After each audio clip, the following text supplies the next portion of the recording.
Good afternoon, Philippines. My name is Sas Rogando Sasot, and we're here live at Dusit Tani for the award for promoting Philippines-China understanding. You can join us via live stream on the Facebook pages of APPCU, Chinese Embassy Manila, Ambassador Huang Zilian, Chinatown TV, GTNR, the Manila Times, and SMNI. We now have the spokesperson of APPCU, Mr. Peter Lavinia, to explain to us what this award is all about. Sir, good afternoon. Hello, SAS. Good afternoon, Philippines. We are happy to announce that we are holding the second award ceremony of the Awards for Promoting Philippine-China Understanding. This is a joint project between the Chinese Embassy in Manila as well as the Association for Philippine-China Understanding. Our purpose is to give recognition to the many Filipinos who have labored tirelessly in promoting friendship and cooperation with China. Sir, why is it important to promote the understanding between Philippines and China? Well, the Philippines and China are neighbors. We have many Filipinos whose ancestry are from China. And China has become a very important partner of the Philippines in trade, commerce, culture, education. So it is important to promote this friendship and cooperation so that we can mutually benefit from each other. Thank you so much, Mr. Peter Lavinia, and good luck with the award ceremony, and thank you for organizing this. Thank you. Thank you.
Welcome back to the award ceremony for promoting Philippines-China understanding. We now have Mr. Raul Lambino, the chairperson of the award of promoting Philippines-China understanding. Sir, good afternoon. Good afternoon, Saskia. Sir, can you please explain to our viewers the significance of having this kind of award? Yes, this is the second year of holding the award for promoting Philippine-China understanding. Last year we have our first award ceremony, but it was done on virtual because of the pandemic. And so thank God that we have this opportunity to hold the award ceremonies in a physical and actual situation. And we are going to honor the 10 outstanding men and women as our awardees for 2022, but at the same time, our awardees for last year will also be around to be awarded physically this prestigious award given them. Sir, what's common among all our awardees, past and present? I think it is because of their passion and dedication for bridging this gap between the Philippines and China relations. As we all know, there are still some issues that are affecting our relations between the Philippines and China, more particularly the issue pertaining to the West Philippine Sea. And the distinguished awardees of 2021 and 2022 have been very active in explaining and at the same time bringing down to our people that we and China, the Philippines and China, are good neighbors, and issues such as pertaining to matters of foreign policy and national security can be resolved through diplomacy.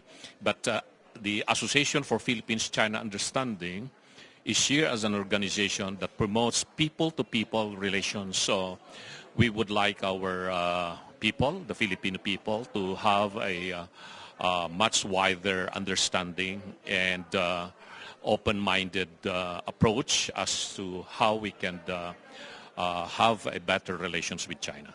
Thank you so much, sir, for your time, and congratulations for the Philippines-China understanding. It's indeed our pleasure. Thank you. Thank you so much.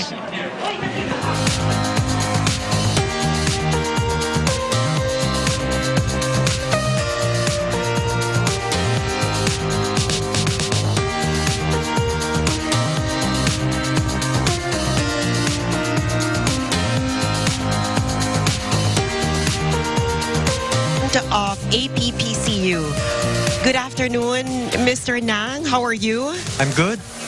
Sir, why do you think awards like this is important right now in our current situation? Well, APPCU has been established since 1974, and we are the leading NGO in promoting people-to-people diplomacy between Philippines and China.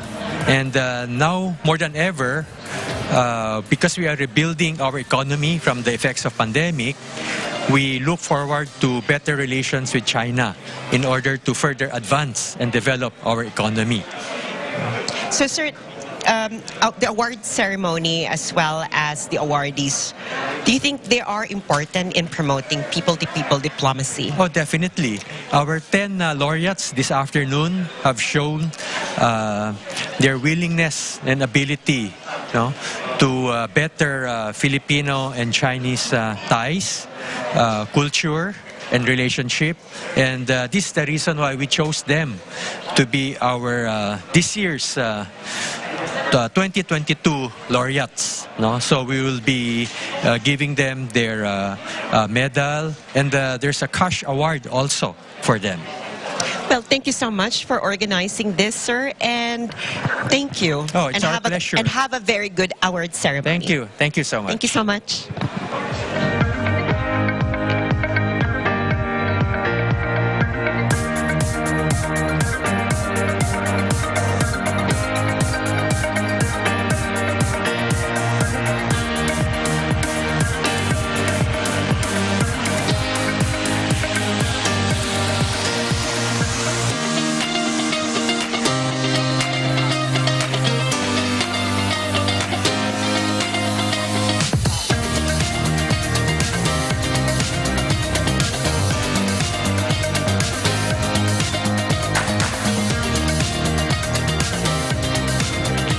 Still live in Dusit Thani for the award for promoting Philippines-China understanding. Now we have Mr. Paul Gutierrez, former chairperson of National Press Club. Thank you. Sir, what are you looking forward in today's award ceremony? Well, first of all, I would like to thank the APPCU Secretariat for choosing me as being one of the awardees in today's event. I'm really humbled and at the same time surprised.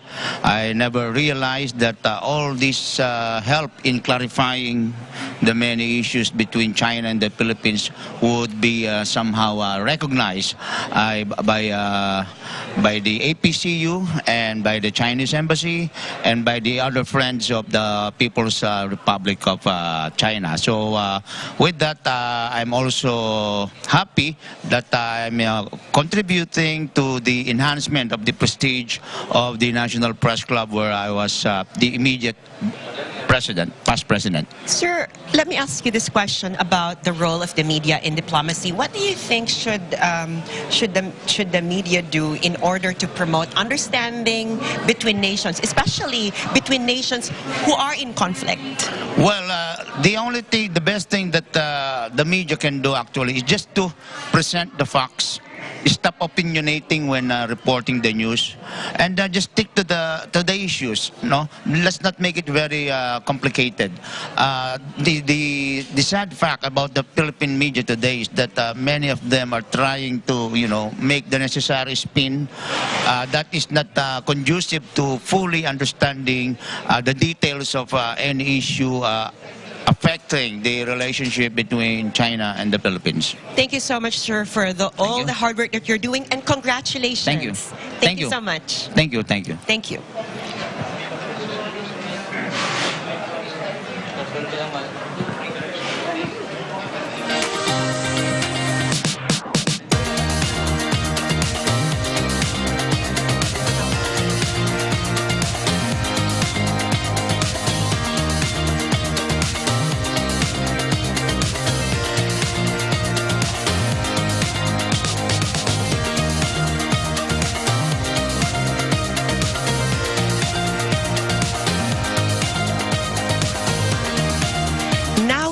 PCOO Secretary Designate Attorney Trixie Cruz Angeles. Madam Secretary Designate, good afternoon. Good afternoon. LGBTQ icons. Sas, Organo, Sasa. Hindi naman masyado. Hindi masyado. Ma'am, what are you looking forward today in this award ceremony? Oh, on a personal note, many of the awardees are friends. Okay. And so it's with great personal pleasure that I will be here to witness the awarding, the recognition of their efforts towards the common goal of good relations between the Philippines and China. So what do you think, because you're going to be heading the PCOO, what do you think is the role of communications in fostering understanding between two nations, especially two nations that are in conflict situation? As you know, Sas, as a masteral, somebody who has achieved her master's degree in international relations, there is a major track called International Cultural Communications, which is a subtract of IR. And here we see the significant impact of good communications between two traditional trading partners with a long history but together. And not only that, we're not only trading partners, we're neighbors. And so the communications always has to be bridged in order for us to maintain such good and harmonious relations. Thank you so much, Madam Secretary Designate, and enjoy the award ceremony. Thank you very much. Thank you so much. Good to see you. Yes.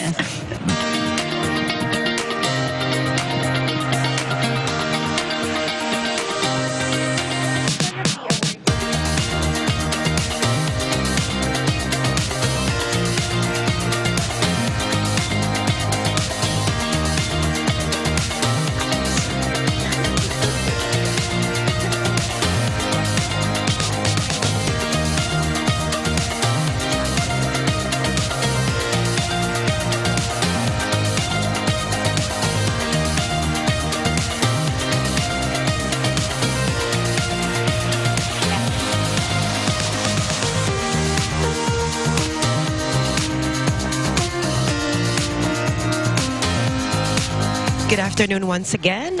we now have Professor Celso L. Cainglet, who is one of the 2022 awardees for major contribution. Sir, good afternoon. Good afternoon, Sas. Thank you very much.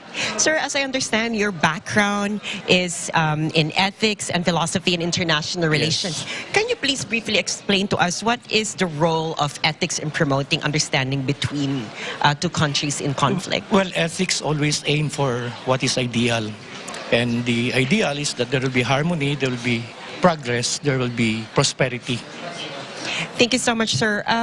So what are you looking forward in today's award ceremony? Well, as I said, after the pomp and circumstance, the real work begins because there's so much work to be done. Now, first of all, the challenge is for APPCU to help come up with a good communication plan in a language that can be easily understood by the masses, by the man on the street. Because usually when discussions on West Philippine Sea, on Philippine-China relations, the language is very technical and so highfalutin that the ordinary people could not understand. So I think the challenge is how to speak the language of the ordinary people to really explain what happened. Like for this China relations issue, when this issue on the South China Sea, I will not use West Philippine Sea because it does not exist. Yes. It has no international recognition. Yes. I was scandalized by the information coming out of the news for someone who understands a little international law, the laws of the sea. Yes. It's very far. They are disinforming the people, and eventually my suspicion was confirmed that indeed there was a deliberate, well-funded, well-orchestrated campaign to mangle the issue, to confuse the people, and to demonize China. And I said it's unfair. So we're just looking for a fairer understanding of the issue. Actually, just be truthful. It's more than fair enough. Thank you, sir. Thank you very much. Congratulations. Thank you. And enjoy the award ceremony. Yeah. Thank you, well. Thank you so much. Okay, bye. Okay.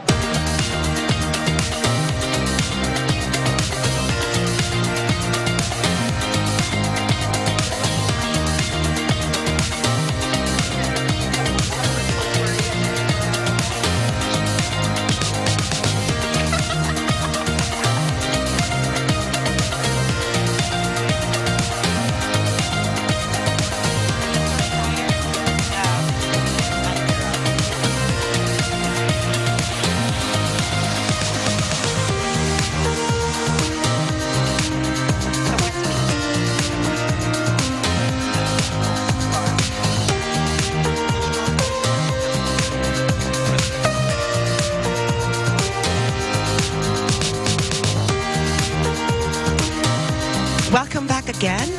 Now we have retired Admiral Joel Garcia of the Philippine Coast Guard, who is now the Undersecretary of the National Coast Watch Council of the Office of the President. Sir, good afternoon.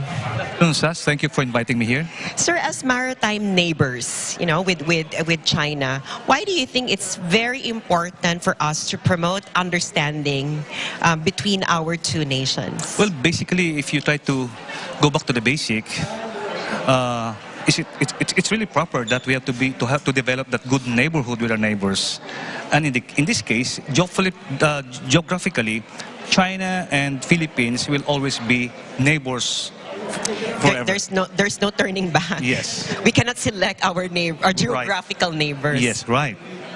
So, what are you looking forward in today's award ceremony?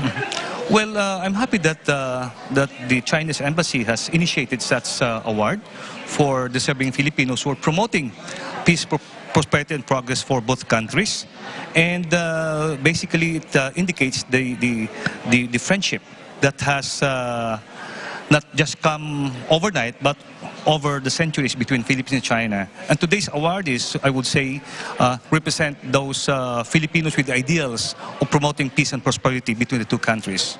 And after all, we belong to the same sea. Right. Thank you so much, sir, and please enjoy the award ceremony. Thank you for your time. Again, thank you very much, Sas, and congratulations to SMNI. Thank you, sir.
afternoon. Now we have another 2022 laureate, Miss April Marie Sidayev, who is a member of who is a Davao City Investment Promotion Officer. Yes. Good afternoon, ma'am. Welcome.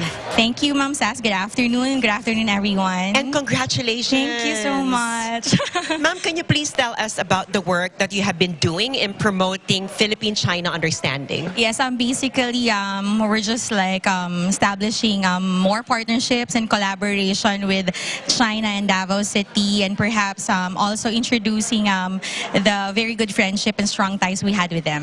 Ma'am, how do you think the good friendship between China and Philippines impacted Davao City? Because this could be a learning lesson for other LGUs. Yes, I think we should realize how generous China is, and really they are our friends in good times and in bad times, and during calamities and our struggles and difficulties, they are really there to help us. Thank you so much for your time, and congratulations. Thank you. Ma'am Sass is my idol. Thank you so much. Thank you. Thank you so much. Have a good day. Thank you.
to the red carpet of award for promoting Philippines-China understanding.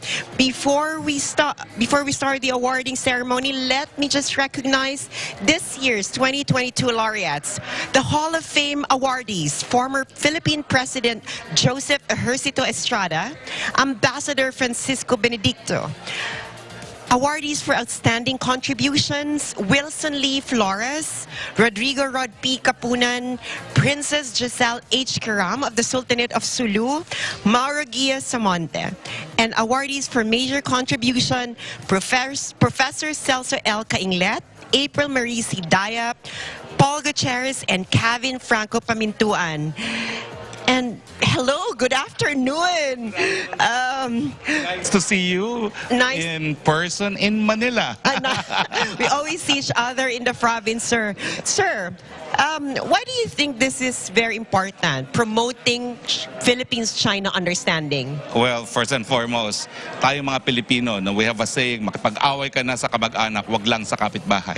So we need to have good relations with our neighbors. And of course, China is our neighbors. Why should we not have friendly relations with our neighbors?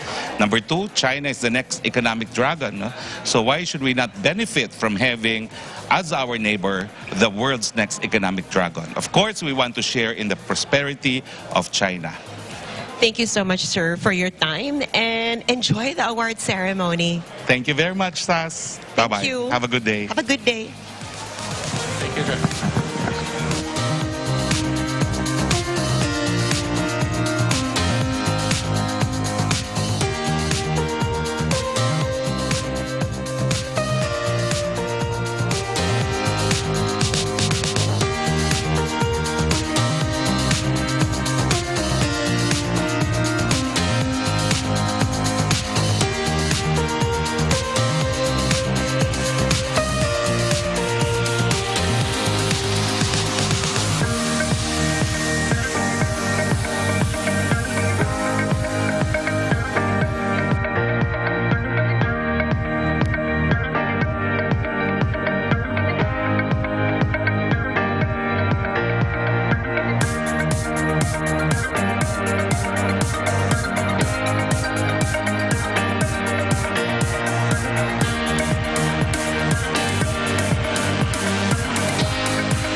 the special coverage of the Sunshine Media Network International for the awards for promoting the Philippines-China understanding.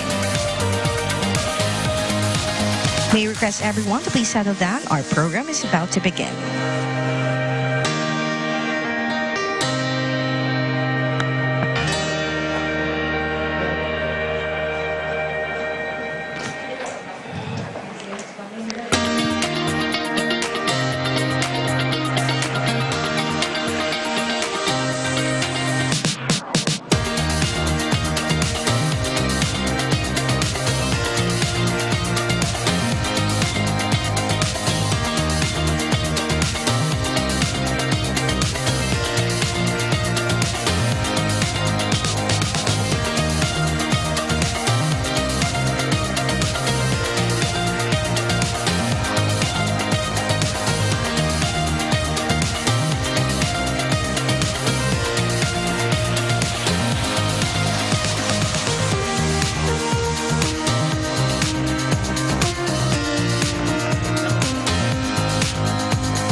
Watching the award for promoting the Philippines-China understanding.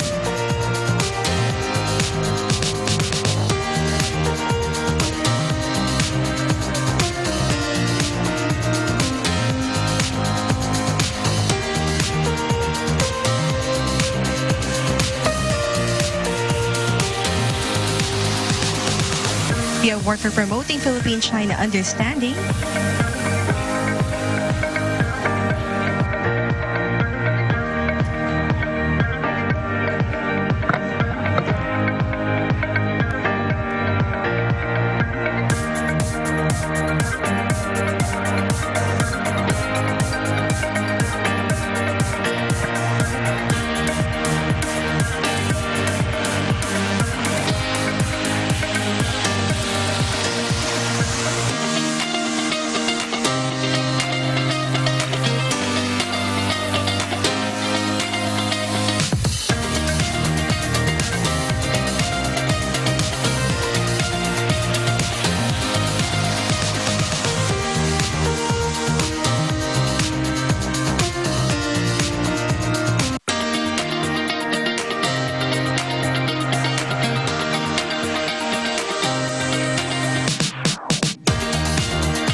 request everyone to kindly proceed to the ballroom, look for your seats, and settle down. Our main program will begin shortly. We would also like to let everyone know that dinner will be served after the program. Thank you. Once again, good afternoon, ladies and gentlemen, and welcome to the Award for Promoting Philippines-China Understanding. We would like to request everyone to kindly proceed to the ballroom, look for your seats, and settle down. Our main program will begin shortly. We would also like to let everyone know that dinner will be served after the program. Thank you.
strengthening bilateral relations between the Philippines and China, diplomatic activities and cultural exchanges between the two countries at the state-to-state and people-to-people levels are pivotal ingredients in enhancing mutual understanding, cooperation, friendship, and resolving differences and conflicts of interest.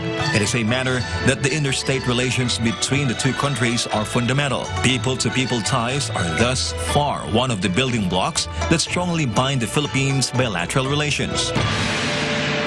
Philippines-China relations are important. When I became president, relations between the Philippines and China entered a golden age.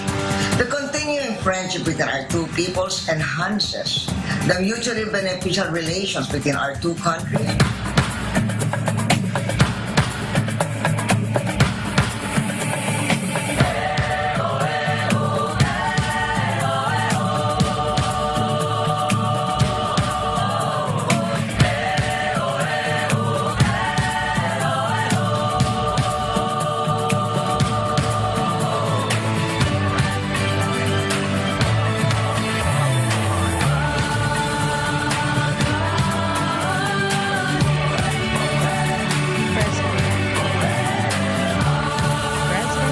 Ferdinand Bongbong Marcos Jr. has just arrived.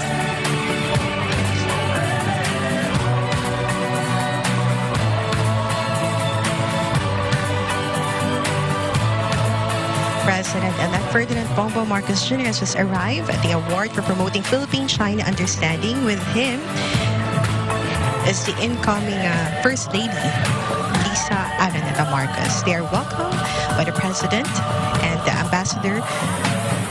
Ambassador of China, Wang Ziliang, and the President of APPCU, Mr. Jeffrey Nang.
ladies and gentlemen, and welcome to the Award for Promoting Philippines-China Understanding. We would like to request everyone to proceed to the ballroom, look for your seats, and settle down. Our main program will begin shortly. We would also like to let everyone know that dinner will be served after the program. Thank you. Once again, good afternoon, ladies and gentlemen, and welcome to the Award for Promoting Philippines-China Understanding. We would like to request everyone to please proceed to the ballroom, look for your seats, and settle down. Our program will begin shortly.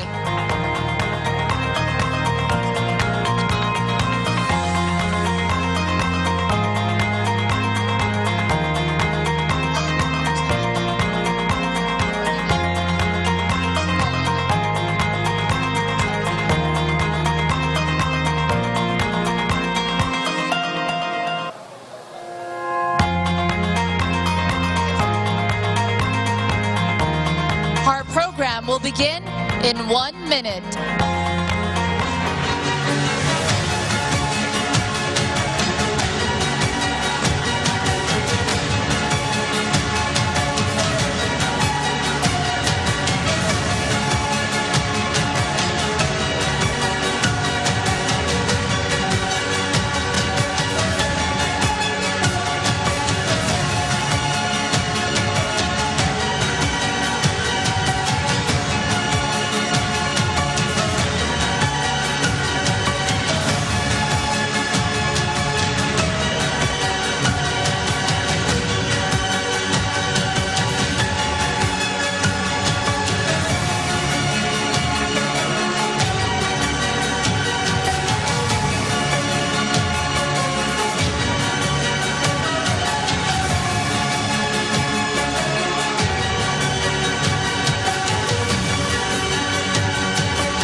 Welcome to the Award for Promoting Philippines-China Understanding. To kickstart our festivities, here is Asia's Got Talent Season 1 Grand Winner, El Gama Penumbra.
着，朋友浮沉孤单过，一生朋友已被动，还有山，还有光，还要走，还有一生一起走，那些日子不再有，一起玩，一辈子，一生情，一杯酒，朋友浮沉孤单过，一生朋友已被动，还有山，还有光，还要走，一起玩一辈子，一生情，一辈子。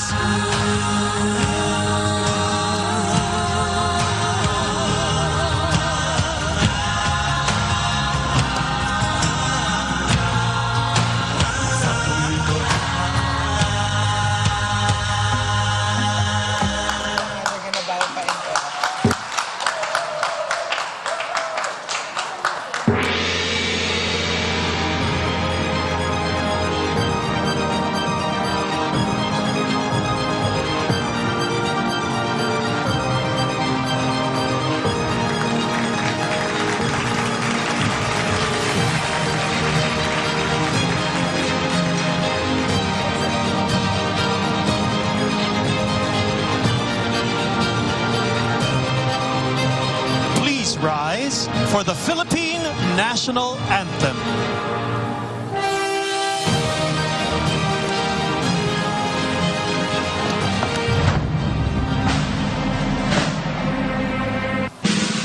Mga kababayan, ang pambansang awit ng Pilipinas.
Please remain standing for the national anthem of the People's Republic of China.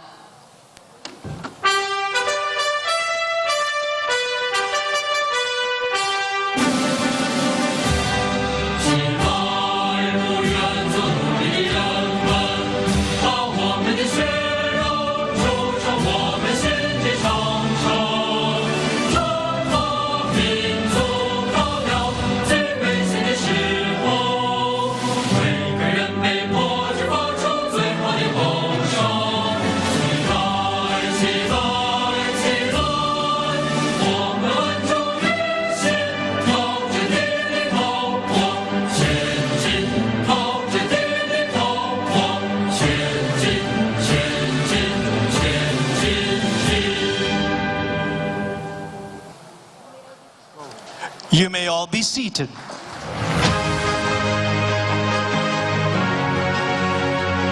Please welcome your hosts, Carlo Rosa and Luella Chan.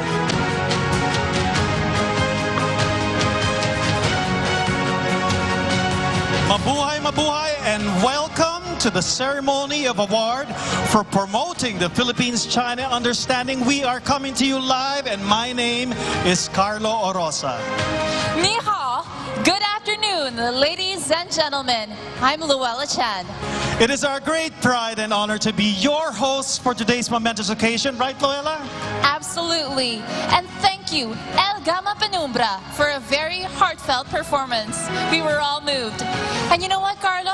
As a Filipino Chinese, I'm so grateful to be a part of this very momentous event once again, because it symbolizes the strong and enduring unity between the Philippines and China. Agree, and I'm so excited to share the stage with you, Luella, and as we award the deserving individuals who passionately contributed to the strengthening of friendship between the Philippines and China. I'm sure our guests are as excited as we are. On that note, I would like to greet our lovely guests who are here with us and to those who are watching us online. You are all in for a great show, but before we celebrate, let us acknowledge and appreciate the individuals who remain steadfast in their commitment to foster strong ties and promote friendly relations between the Philippines and China. Let's start. Let's start with President-elect Ferdinand R. Marcos Jr.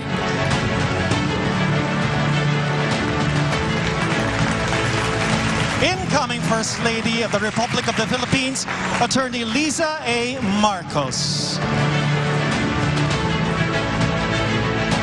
His Excellency, Chinese Ambassador to the Philippines, Ambassador Huang Xilian.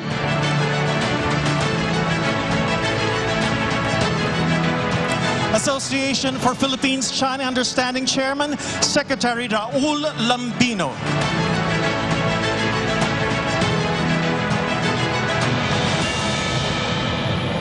Association for Philippines-China Understanding President, Jeffrey Na.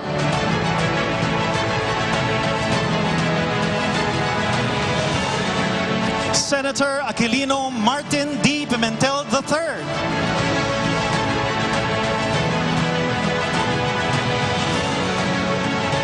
Incoming National Security Advisor, Dr. Clarita Carlos.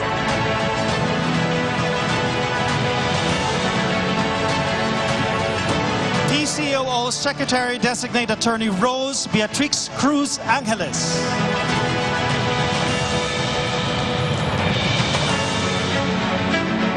Incoming Head of the Presidential Management Staff, Naida Angping.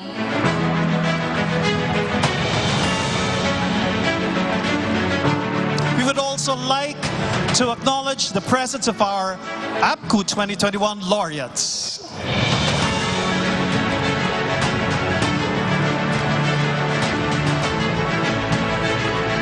And of course, last but not the least, we would like to acknowledge the presence of former Philippine President Joseph Ejercito Estrada.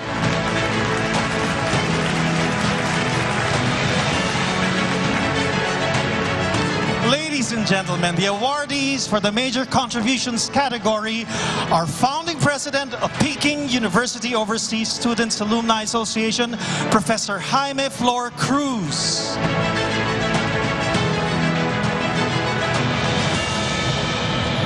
Physician, lawyer, and professor at the University of San Agustine's College of Liberal Arts in Iloilo, Dr. Mario Leolandro Emilio Aportaleda. President and Editor-in-Chief of SovereignPH.com, Adolfo Paglinawan.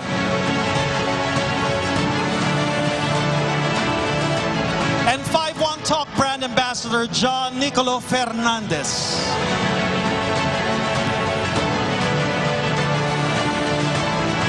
The Outstanding Contributions awardees are Philippine Association for Chinese Studies, former President Dr. Romel Banlawin.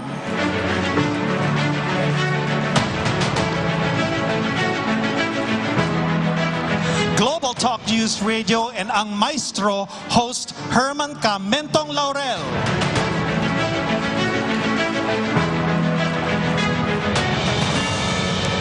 Kaisa para sa Kaunlaran Inc. founding member Teresita Ang C.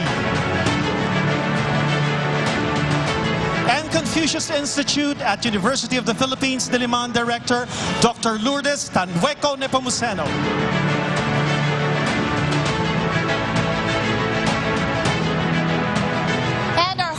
Fame awardees are former First Lady Imelda Romualdez Marcos and former Special Envoy of the Philippines to China, and Philippines Silk Road International Chamber of Commerce Chairman, Ambassador Francis Chua.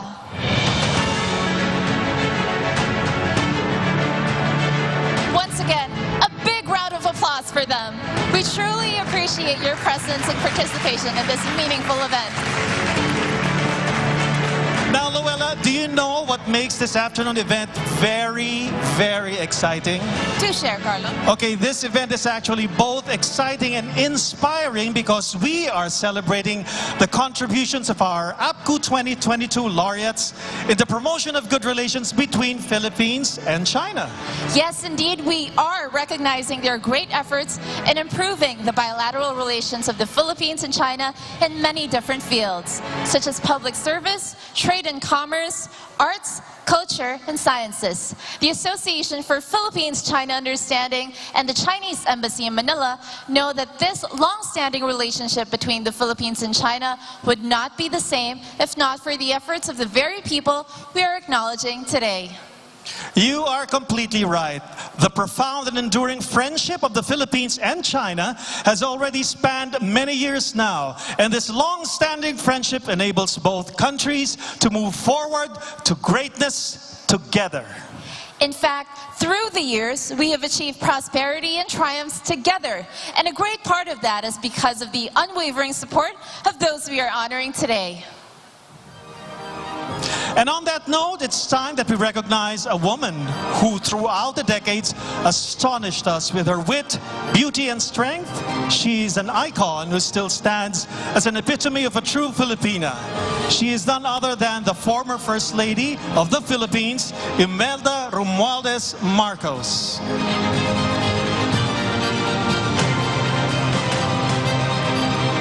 Madam Imelda Marcos, also known as the Iron Butterfly, is the wife of the late Philippines President Ferdinand Marcos. Far from being a traditional First Lady, Madam Imelda was a force in her own right. She was considered as among the few who were openly and attentively received by renowned leaders like China's Prime Minister Zhou Enlai and leader Mao Zedong, to name a few. Her passion for culture, beauty, and the arts were said to be one that greatly inspired China's Prime Minister Zhou Enlai and leader Mao Zedong, securing the Philippines' favor and support in negotiating not only for an important oil deal, but sealed the establishment of the official diplomatic ties between China and the Philippines on the 9th of June 1975. From the time of her being the First Lady of the country until today, Madam Imelda remains an epitome of power and beauty, not only for her family, but also her constituents who have always looked up to her and her family. She continues to be a pillar of strength to her children and grandchildren, and an inspiration to every Filipino who holds the belief that true beauty is God's love made real. Our former First Lady, Imelda Romualdez Marcos. Dear Secretary Lambino, may I first take this opportunity to thank all of you for the constant efforts to improve and maintain the relationship between the Philippines and the People's Republic of China.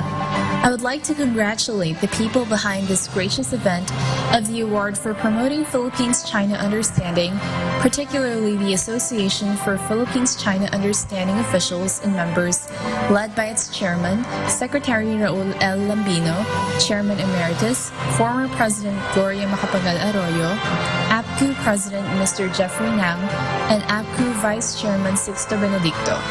The officials of the Embassy of the People's Republic of China in Manila, led by the Ambassador of China to the Philippines, His Excellency Ambassador Huang Xilian. It is an extraordinary honor and privilege to have been given the opportunity to be one of the Hall of Fame APPCU 2021 awardee. I am truly honored to receive an award along with the other individuals who have made remarkable contributions in promoting friendship between China and the Philippines. I am looking forward to having a meaningful bilateral relationship between the People's Republic of China and the Philippines to further deepen and broaden our friendship and constructive cooperation for the benefit of our people. Please accept, Secretary, the renewed assurances of my highest consideration. With best regards, I remain, sincerely, Imelda Romualdez Marcos.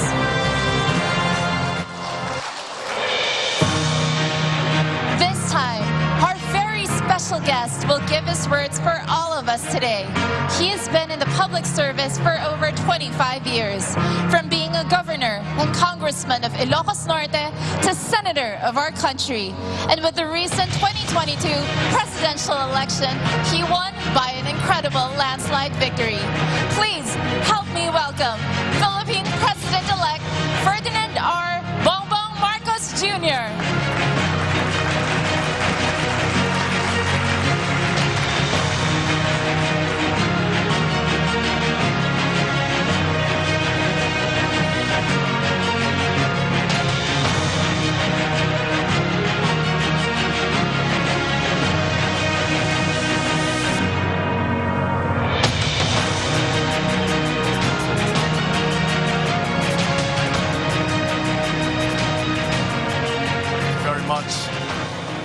Good evening. Allow me to greet our distinguished guests, of course, headed by our former President, President Joseph Estrada.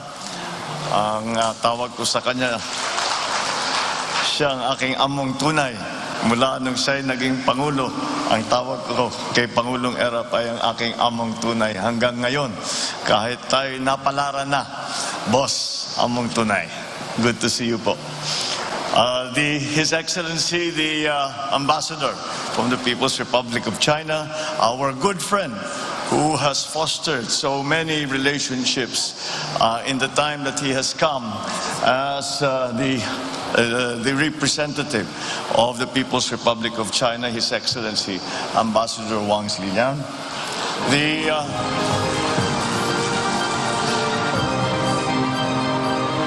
All of those of you who have worked hard in the association of the Chinese-Philippine understanding that we have tried to work on since the diplomatic ties were normalized in 1975.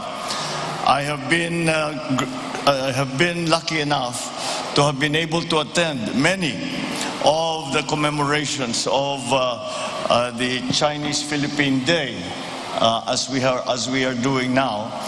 And it is because, well, certainly because, in fact, it is, in my view, a very important relationship that we must continue to evolve as the years go by and as the changes that we have seen around the world are affecting our own status within the region.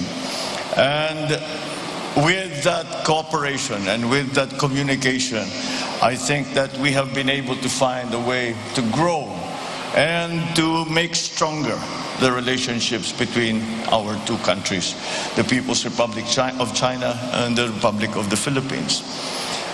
In many ways, the signing of the diplomatic agreement between the People's Republic and the Republic of the Philippines in 1975 was just a formalization or a normalization of an informal relationship that has been shown to go back at least to the Tang Dynasty. And that is how long the relationship between the Philippines and China has been going on, and this is at very many levels. And with the addition now of the addition in 1975 of the signing and normalization of diplomatic relations between our two countries, we formalized that informal relationship and added another facet to our dealings, in that we added government to government. And that has been something that I believe has been very advantageous to both our countries. And so how do I see the future between China and the Philippines? I see the future of China and the Philippines developing in many ways that maybe we do not see now. I will encourage our relationship to not only be in the very strict and formal senses of business or government to government or public and private partnerships. All of those we will encourage. But I learned a term and one of the conferences I was invited to in China. And it is a good term because it is, I believe, presents for us another opportunity to grow closer. And that term that I learned from the Chinese is people to people. And I think that it is another place, another area, another direction that we can explore to strengthen our foundations, to strengthen the foundation of our partnership, our friendship, and so that we move forward together into the future. The difficulties, the differences we may have will be helped in every way as long as we continue trying and continue to communicate and continue to be forthright in the interests of each of our countries. I am of the firm belief that as we try to make our way in the post-pandemic world, then that each country will not be able to thrive, to survive and to thrive by itself. We have developed such a close global community, both in politics, both in diplomacy, also in business, and so that it is not possible any longer for a single country to make its own way and say that they will succeed. I truly believe that it is the partnerships and alliances that we as a country will make with our friends and allies and partners around the world that will keep the stability of our economic recovery. And I think that, again, the synergy that will come from that cooperation is what I believe will bring us forward to a bright future. And to come to the day when we can say we are beyond the pandemic crisis. We are beyond the economic crisis brought on by the pandemic. We can only do it. Certainly in the Philippines, we can only do it with our partners. And our strongest partner has always been, in that regard, our close neighbor and our good friend, the People's Republic of China. So I congratulate all of us. We in the Philippines are celebrating our 124th Independence Day. And together with that, we celebrate the 47th commemoration of the signing of diplomatic relations between the People's Republic of China. And it was both a form of independence, both our independence and both our signing with the People's Republic of China. It was our independence as well. Perhaps we will continue what President Duterte has started, what has been described as an independent foreign policy. And this is what we feel is best in the national interest. And I think it is to be advantageous not only to our friends in China, but to all our friends around the world. So with that in mind, I encourage you all to continue to work to strengthen these relationships. I add my congratulations to the awardees. I thank you all for putting in the Hall of Fame my mother, and I think I may be biased. I think it is just right because China cannot find a greater champion than my mother in the Philippines. So thank you very much, and we look forward to continuing fostering this relationship, making it stronger, making it deeper, and to the advantage of our two great countries. Thank you very much, and good evening.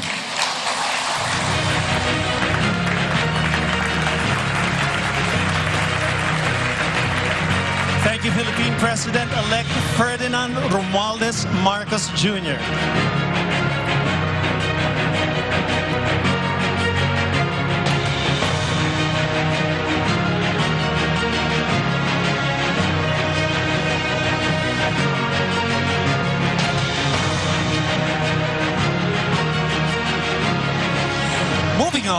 It's time to hear from the man at the heart of the Embassy of the People's Republic of China in the Republic of the Philippines. He has worked with China's Ministry of Foreign Affairs for 30 years and had profound experience in the many roles he took. He's currently the Ambassador of the People's Republic of China in the Republic of the Philippines. Let us all welcome Chinese Ambassador to the Philippines, His Excellency Huang Xilian.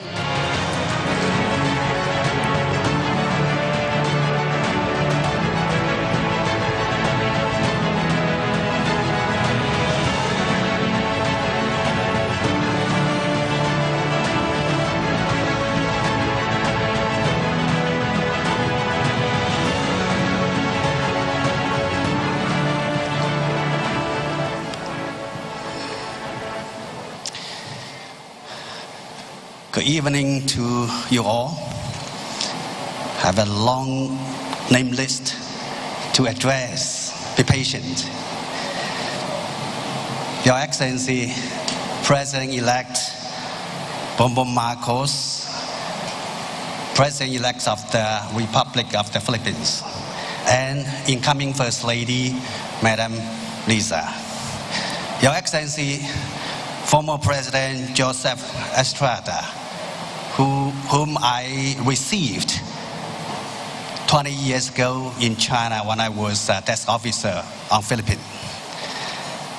Your Excellency, former President Macapagal Arroyo, who is giving a video speech today. Your Excellency's incoming senators, cabinet secretaries, and National Security Advisor Dr. Carlos, distinguished guests and laureates, dear friends and colleagues, ladies and gentlemen. Thank you, President-elect Bongbong Marcos, for your very encouraging and warm remarks. And at the outset, I also want to congratulate the President-elect and also all the people in this room and the people of the Philippines on the 124th Independence Day. I believe that the people of the Philippines have achieved a great deal in the past 6 years, and I am firmly believe that under the leadership of the next administration led by the President-elect Bongbong Marcos, the Philippine people will achieve even greater. I'm greatly honored to join all of you today in this awarding ceremony of the second award for promoting Philippine-China understanding. And just now, when we watch the video, we were all very impressed by the first awardee of the Fame of War Hall, Madam Imelda, who I believe is most well known among Chinese people. And in the past few weeks, the video showing her meeting with Chairman Mao and the video showing her singing the song 我爱北京天安门 has gone viral on the social media in China, which has greatly promoting the kind of fond sentiment between the peoples of China and the Philippines. So she deserves the first award of the Fame of Hall.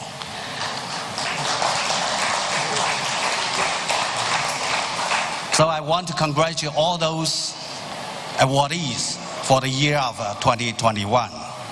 And as this award enters its second year, I'm pleased to see more nominees and more colorful stories of all the awardees. The traditional friendship between China and the Philippines has lasted for more than 1,000 years. In mid-1970s, Chairman Mao, together with President Marcos and Madam Imelda, established that diplomatic ties between our two countries. leaving behind a lot of very valuable historic memories. Last year, and as I said, that's last year, Madame Imada was awarded with the first Hall of Fame for the opening the door for our two countries and her long-term commitment to this great relationship. I also know that President-elect Bongbong Marcos paid his first visit to China in 1974, as young as 17. And that was much earlier than I first visited my capital. Thanks to the dedicated cultivation of generations of leaders and pioneers of the two countries, our friendship has continued to mark new progress. President Estrada signed the presidential decree to establish China-Philippine Friendship Week, and then President Arroyo declared June the 9th as the China-Philippine Friendship Day. Now, after 47 years, our aspiration for greater understanding and deeper friendship has never changed and will not change. I'm truly grateful for all those who have contributed to the establishment of our diplomatic ties and our friendship. Over the past 6 years, under the guidance of President Xi Jinping and President Duterte, China-Philippine relations have come a long way and has been elevated to the one of comprehensive strategic cooperation. China has maintained Philippines' largest trading partner, second largest export market, and source of foreign investment for the Philippines. A large number of cooperation projects continue to deliver, marking major progress in synergizing the Belt and Road Initiative and the Build program. We have also handled our differences in this constructive manner, which has not only broadened our cooperation, deepened our cooperation, but also injected positive energy into the peace and stability in this region. Both China and the Philippines are developing countries in Asia. The development of our two countries is deeply rooted in the good neighborhood and in an emerging Asian family. Last month, President Xi stressed in his telephone conversation with President-elect Bongbong Marcos that the two countries should write a grand story on the China-Philippines friendship in a new era and follow through the blueprint for friendly cooperation, in Chinese, 一张蓝图画到底. And President-elect Bongbong Marcos expressed his hope to see the relationship shift to higher gear.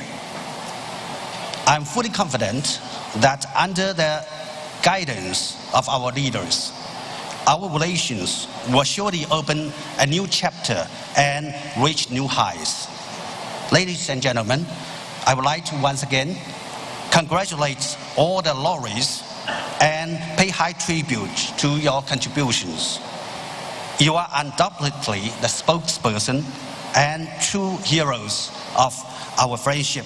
I look forward to more people contributing to this great cause.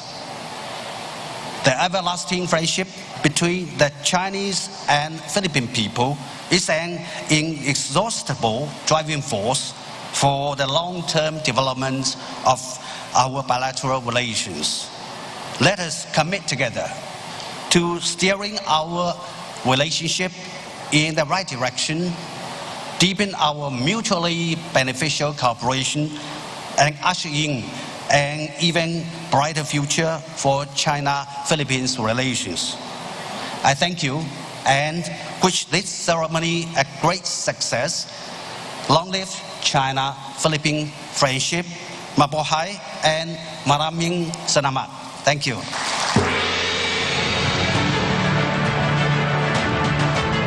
Thank you so much, Ambassador Huang Xilian.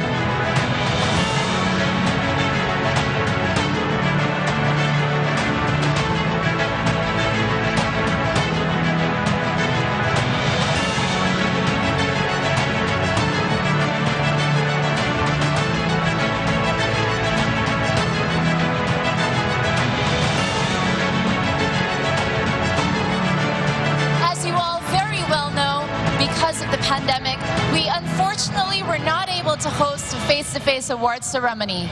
And now that the world has finally opened up again, it is just right for us to also recognize the first batch and pioneering APPCU laureates. Let us give this very special moment for them.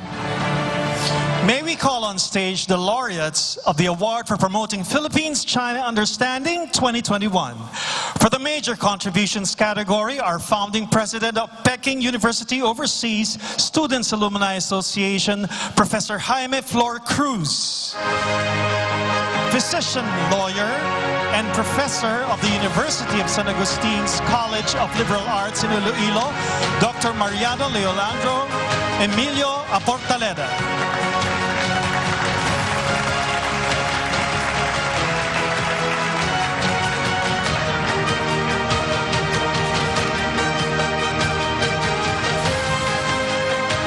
President and Editor-in-Chief of SovereignPH.com, Adolfo Addo Aguinawa. And 5-1 Talk brand ambassador, John Nicolo Fernandez. Kindly join us up on stage. Thank you.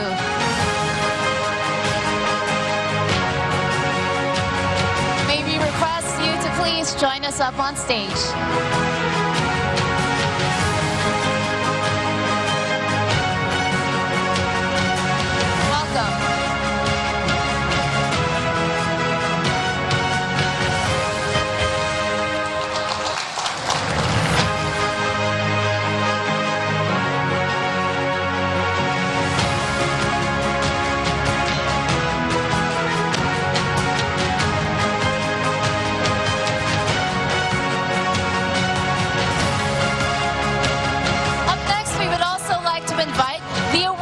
For the Outstanding Contributions Awardees, here are Philippine Association for Chinese Studies President, Dr. Romel Banlawi. Global Talk News Radio and Ang Maestro host, Herman Camentong Laurel.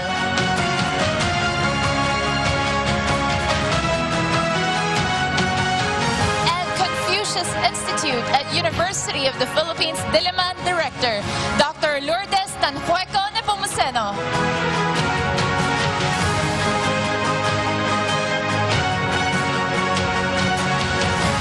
Now here are the Hall of Fame awardees. Former First Lady Imelda Romualdez Marcos, and former Special Envoy of the Philippines to China and Philippines Silk Road International Chamber of Commerce, Chairman Ambassador Francis Chua. Ladies and gentlemen, the APPCU 2021 laureates. Let us give them a round of applause.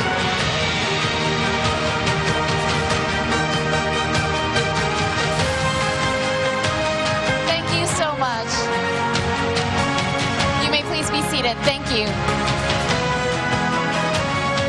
Thank you, 2021 laureates.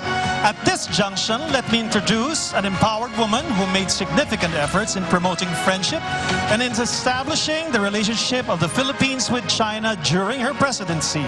She's a former senator from 1992 to 1998. She was then elected as the Vice President of the Philippines in 1998, and by 2001, she became the second female president of the country. Ladies and gentlemen, the Chairman Emeritus of Association for the Philippines-China Understanding and former Philippine President, Gloria Macapagal Arroyo. Let's watch this.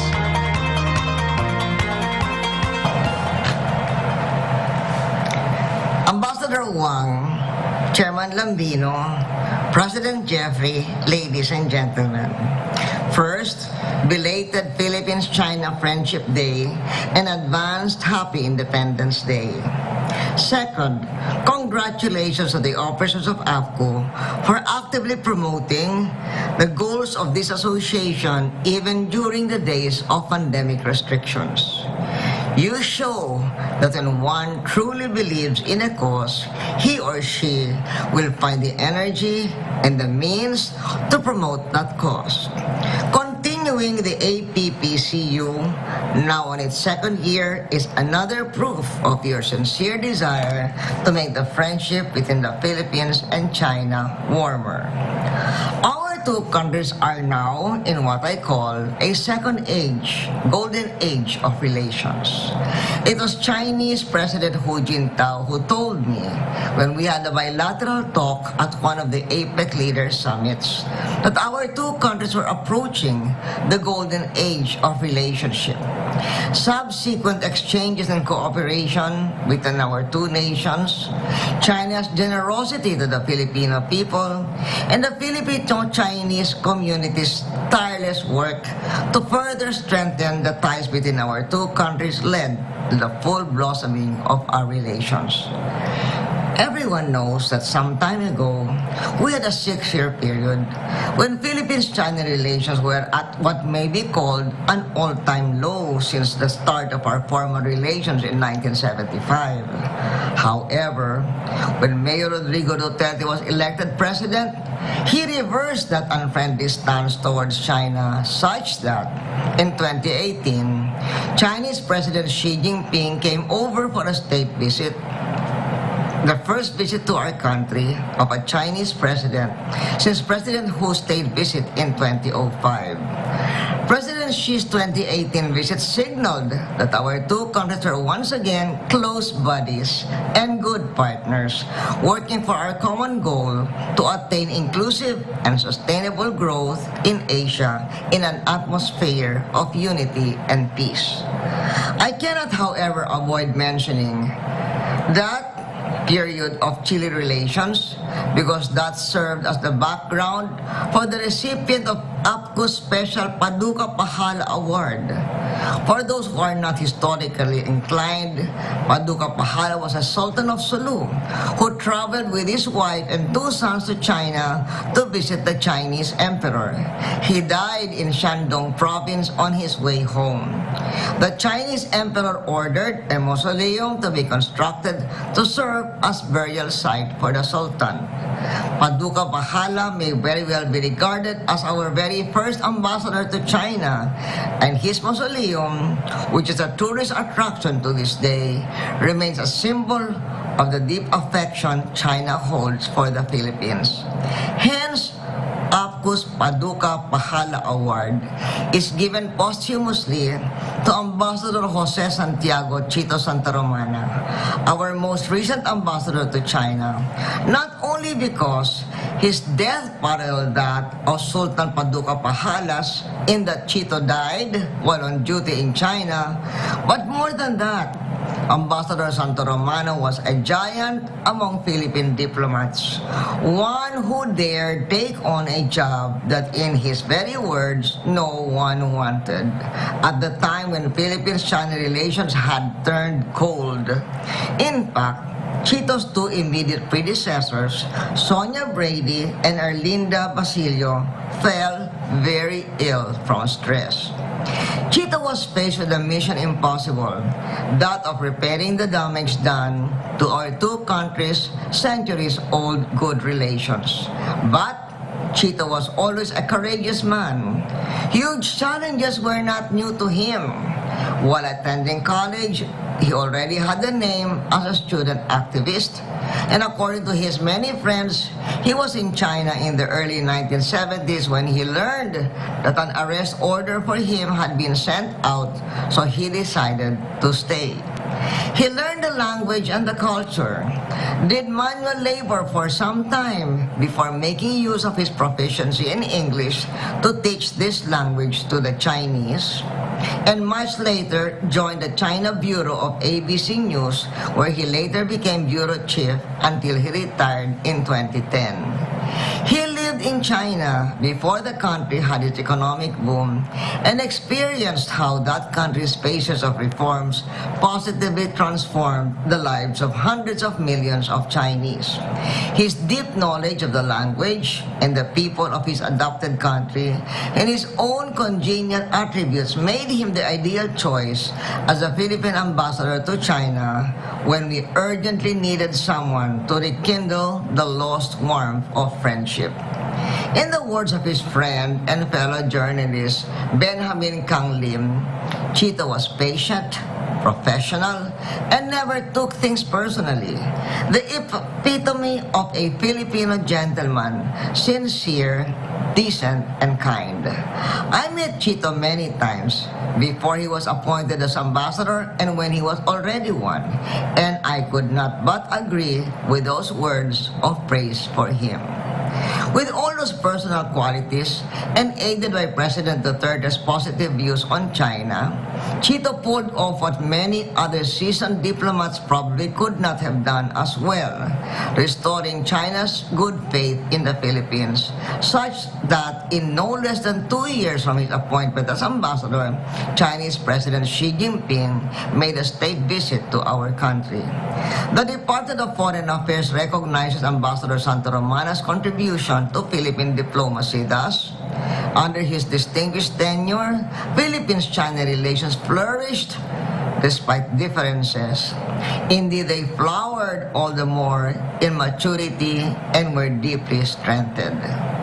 APPCU's Pahala Paduka Award to the late Ambassador Santa Romana is our way of recognizing his invaluable service to the nation and thanking him for helping advance APPCU's goals to deepen our country's friendship with China.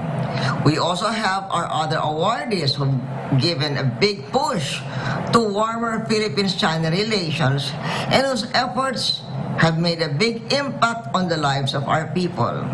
We have our Hall of Fame awardees, my fellow former President Joseph Erap Estrada and Ambassador Francisco Frank Benedicto. Congratulations, President Erap and Frank. From the time President Erap was a mayor until he was elected senator, vice president, then president, and much later mayor of Manila, he has always been supportive of the Filipino-Chinese community. So much so that among Filipino dignitaries past and present, he is among the most preferred invitees to events of the Filipino-Chinese community. Then and now, President Erap's friendliness and ever-readiness to help endear him to the Chinoys, especially the Filipino-Chinese community. My only regret is that my efforts for him to be a guest in Beijing when he was Manila mayor fell through. I hope we can still make it happen even during his retirement. Mabuhay ka, President Erap. Then we have Ambassador Frank Benedicto, Cebu's pride in the diplomatic world. He served 4 Philippine presidents, Presidents Cory Aquino, FBR, Erap, and me. Throughout his assignments, he always made the Philippines proud. He was such a good example of how Filipino and Chinese cultures could blend seamlessly. Congratulations, Frank, and thank you for your outstanding service during my presidency. And thank you for your support to APPCU Cebu. I also congratulate our other awardees for the Outstanding Contributions category. Wilson Lee Flores, moderator of Kamuning's Bakeries Pandesal Forum and honorary chair of Anvil. Rodrigo Rod Capunan, Mauro Giasamonte, Princess Giselle Kiram, a descendant of the Sultan of Sulu. Congratulations too to those who are receiving the APPCU under the Major Contributions category. Paul Gutierrez, Professor Cabin Franco Pamintuan, Celso Cainglet, April Marie Dayap. To all of our awardees today, congratulations again. We of APPCU hope that your award will inspire you even more to further relations between the Philippines and China. To the leadership of APPCU, I say, as Chairman Emeritus of this association, keep up the good work and ensure that this renewed golden age of friendship will be mutually beneficial for our two countries. Mabuhay and share. Thank you for that very inspiring message, former President Gloria Macapagal-Arroyo. Now, let's hear a message from the hardworking chairman of the Association for Philippines-China Understanding, Secretary Raul Lambino.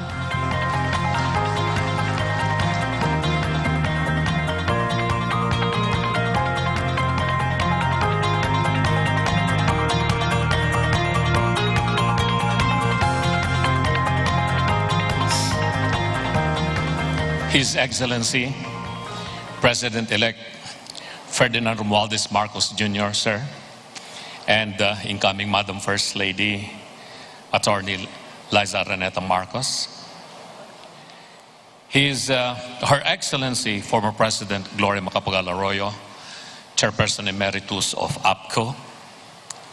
His Excellency, former President Joseph Erap Estrada, our Hall of Famer awardee in 2022.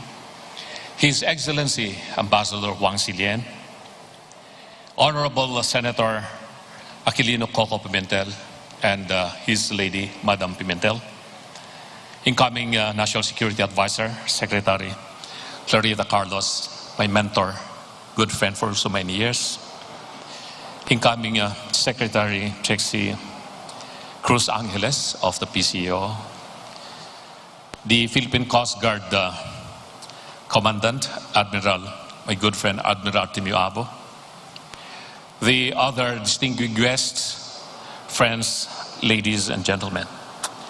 At the outset, I'd like to acknowledge and congratulate the distinguished awardees for 2022, led by His Excellency President Joseph Estrada and Ambassador Benedicto. These men and women of our multicultural society who are among the leaders in shaping our people's thoughts, opinions, cultural taste, and attitudes. They are here among us today because each one represents the best of our aspirations and intentions in promoting mutual understanding between the Philippines and China.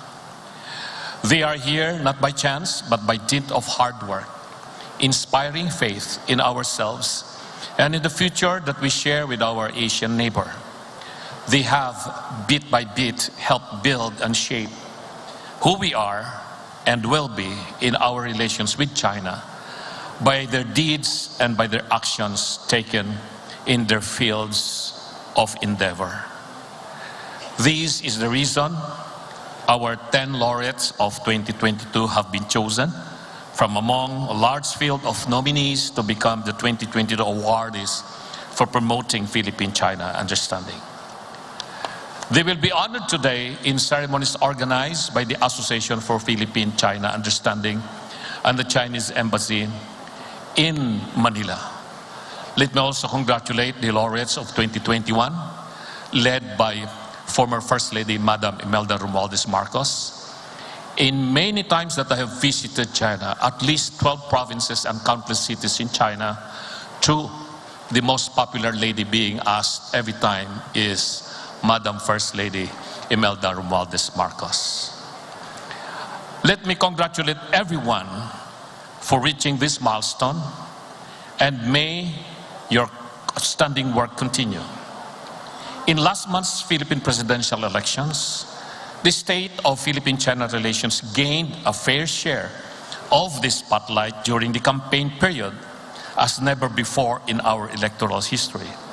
Thank you, Professor Clarita Carlos, our incoming National Security Advisor, for those very intelligent questions that made the 2022 election really challenging.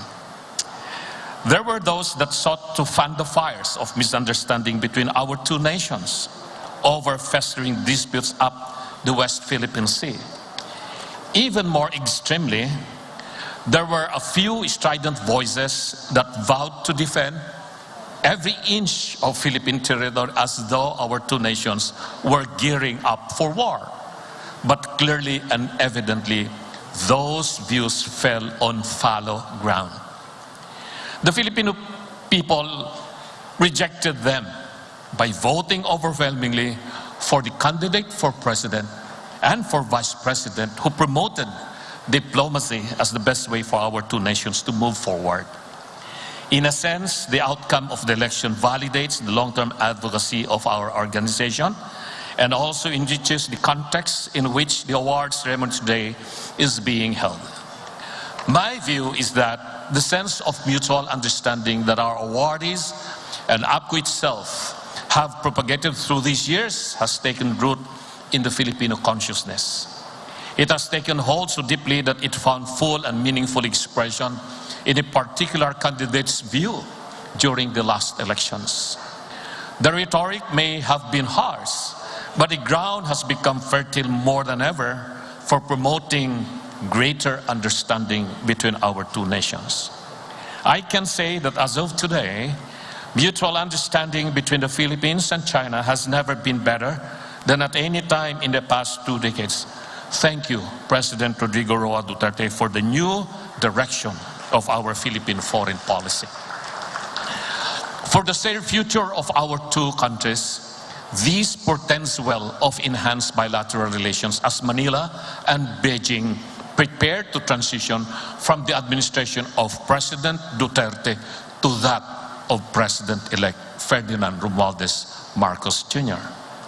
Even as we prepare to meet that moment that many weeks from now, we cannot rest on our achievements, for promoting mutual understanding is a tricky and demanding task. We must meet the moment of transition of a new leader more determined than ever to do more, to do better, and to win more adherence over to our cause. For APPCU and our 10 laureates of 2022 and our 10 laureates of 2021, I believe this is one compelling moment to move significantly forward. And so we should, and so we must. Again, congratulations to our awardees. Thank you and mabuhay.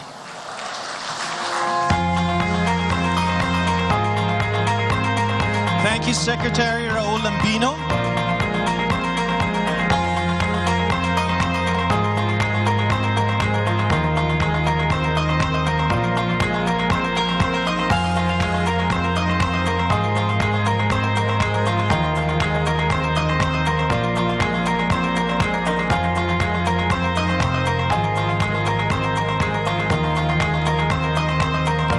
Like to acknowledge the incoming representative of the 1st District of Ilocos Norte, Ferdinand Alexander Sandro Marcos. Welcome. Welcome. Let's move on to our award, shall we? Here are the awards for promoting Philippines-China Understanding 2022 Major Contribution Awardees. May we request Mr. Sixto Benedicto and Attorney Rose Beatrix Trixie Cruz Angeles to come up on stage to present the awards.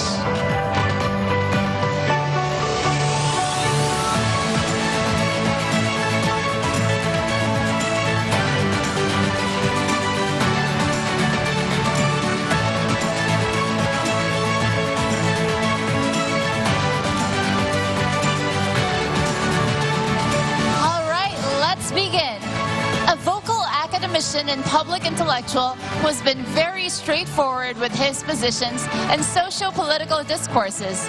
His engagements are equally inspiring, such as being the head executive assistant and program director of the National Council on Food Security and Jobs Creation from 2003 to 2004, and currently serving as a philosophy professor at the University of the Philippines, Visayas.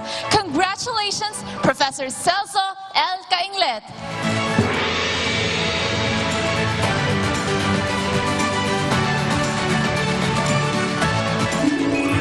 Professor Celso L. Cainglet is a vocal academician and public intellectual who is straightforward with his positions in socio-political discourses. As an academician and a public intellectual, he has not only rendered services as a tri-media consultant, editor, and social political analyst with a long list of publications in newspapers, magazines, and scholarly journals, but more importantly, he has been very dynamic with his views mainly where matters of international relations are concerned, such as the issues on the West Philippine Sea. His career and professional life may be described as largely academic, serving as a faculty member in various universities, colleges, and institutes in the country to the present day. Currently, Professor Cainglet is serving as philosophy professor at the University of the Philippines in Visayas. Apart from the academic, his government and consultancy services engagements are equally inspiring. Over the years, he has held important missions in both public and the private sectors, namely as Executive Director of Global Filipinos from 2004 to 2006, as Correspondence Director at the Office of the President of the Republic of the Philippines from 2008 to 2010, and as Senior Analyst and Assistant Editor-in-Chief of the Center for Strategy, Enterprise, and Intelligence, or Sensei e-newspaper, consultant to the Office of the House Speaker of the Philippine Congress from 2019 to 2020, to name a few. Professor Cainglet renders consultancy services for the Committee on National Defense of the Philippine Congress. Given his humble but truly inspiring background and experience, Professor Celso Cainglet is recognized by the Awards for the Promotion of Philippine-China Understanding, or APPCU, for his vocal expression and powerful stance in promoting better ties, understanding, friendship, and cooperation with China as a neighbor in Asia, particularly on issues involving the West Philippine Sea and the eastern parts of the South China Sea. For him, there are valuable lessons to be learned from the experiences of Taiwan and Vietnam, especially where international diplomacy is essential. Accordingly, while there may be disputes on territorial claims, as a nation, Filipinos must not be stuck with this discourse, as there are other aspects that require immediate attention, such as enabling the economy to thrive for the good and benefit of the majority. Everyone, a round of applause to our first awardee, Professor Celso L. Cainglet.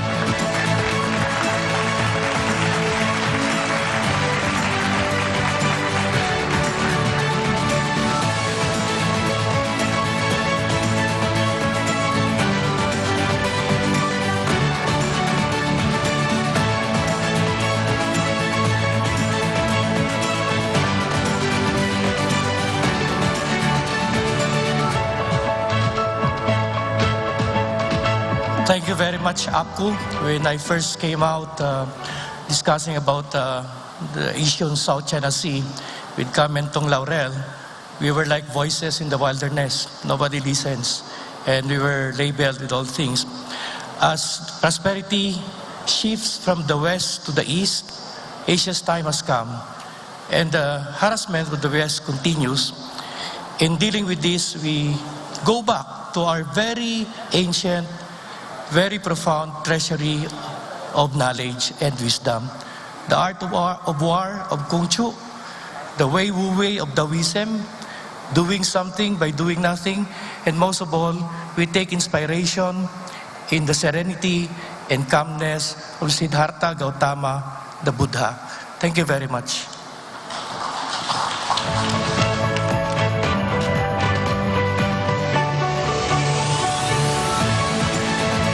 Congratulations, Professor Celso L. Cainglet. Our next awardee is a civil servant by heart and actively engaged in various community works and advocacies to extend and support to her fellow Filipinos. A former counselor who served 3 terms and now the Davao City Investment and Promotion Center Chief, where she has contributed much to the advancement of Davao City's and China's bilateral relations, trade, commerce, friendship, and mutual understanding. Let us all give a round of applause for Ms. April Marie S. Dayap.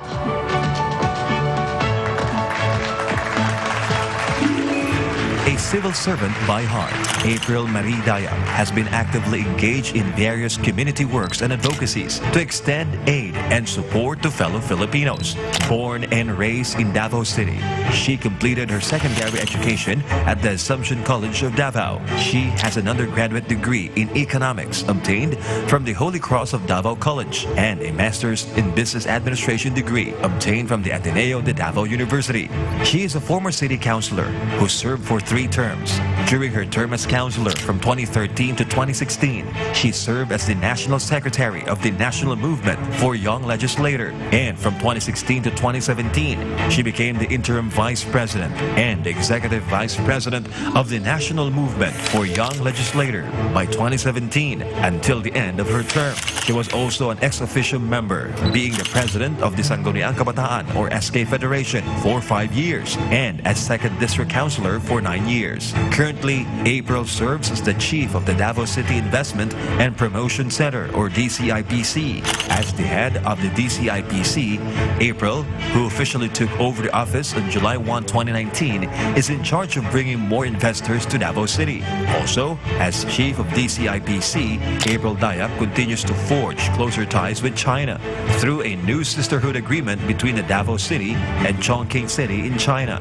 Through her efforts and excellent performance, some Chinese officials tagged Davao City as the best partner for trade, investment, and people-to-people exchanges. It is also noteworthy to mention that April Marie Dayap, in her duties as head of DCIPC, has contributed much to the advancement of Davao's and China's bilateral relations, commerce and trade, friendship, and mutual understanding. This year, the Awards of Promoting Philippines-China Understanding or APPCU recognizes all efforts made by April, not only in serving as an instrument for the strengthening of the sisterhood cities pact between China and Davao City, but more importantly, in facilitating a renewed view and appreciation of the Chinese people among fellow Filipinos.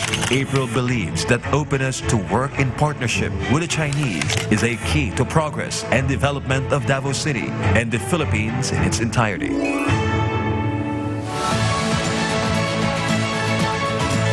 Welcome, Miss April Marie S. Dayap.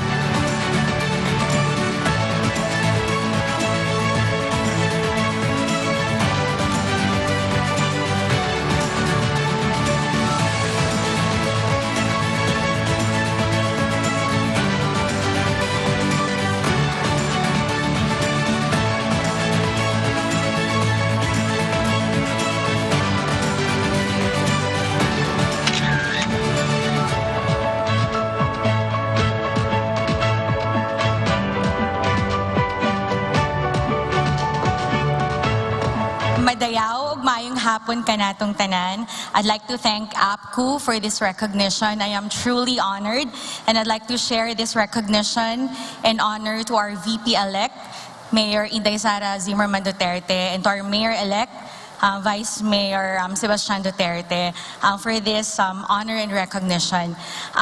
They really inspired me a lot in terms of their views and appreciation on Philippine-China relations. And I'd really like to thank China for your wonderful contributions. Thank you very much for the beautiful friendship we shared. And rest assured that we will continue to work hard to promote better understanding among Filipinos and Chinese, and that we will create an environment to pave way for better and lasting and meaningful friendship. I'd also like to thank my former colleague in the City Council, Councilor Peter Lavinia, for nominating me and for believing in me. And thank you so much for the APPCU organizers for this wonderful recognition and honor, and to my fellow awardees as well. Daghang salamat, mabuhay po tayong lahat, and let's promote beautiful friendship among Filipino and Chinese.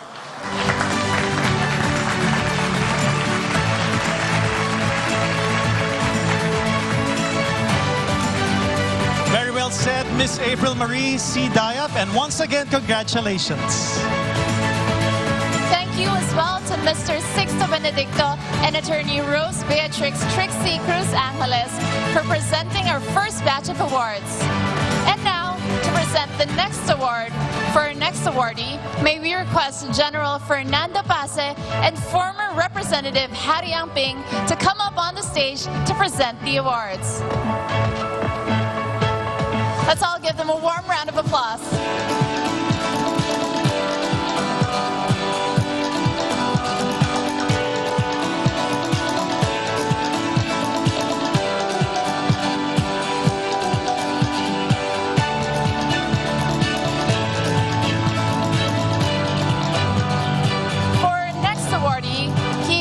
Multi-awarded journalist and media practitioner who was a two-term director and president and is currently the secretary of the National Press Club of the Philippines.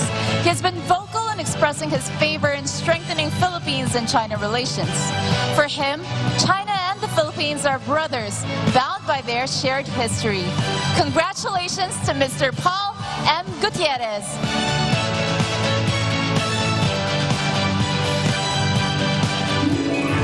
Paul Gutierrez is a multi-awarded journalist and media practitioner.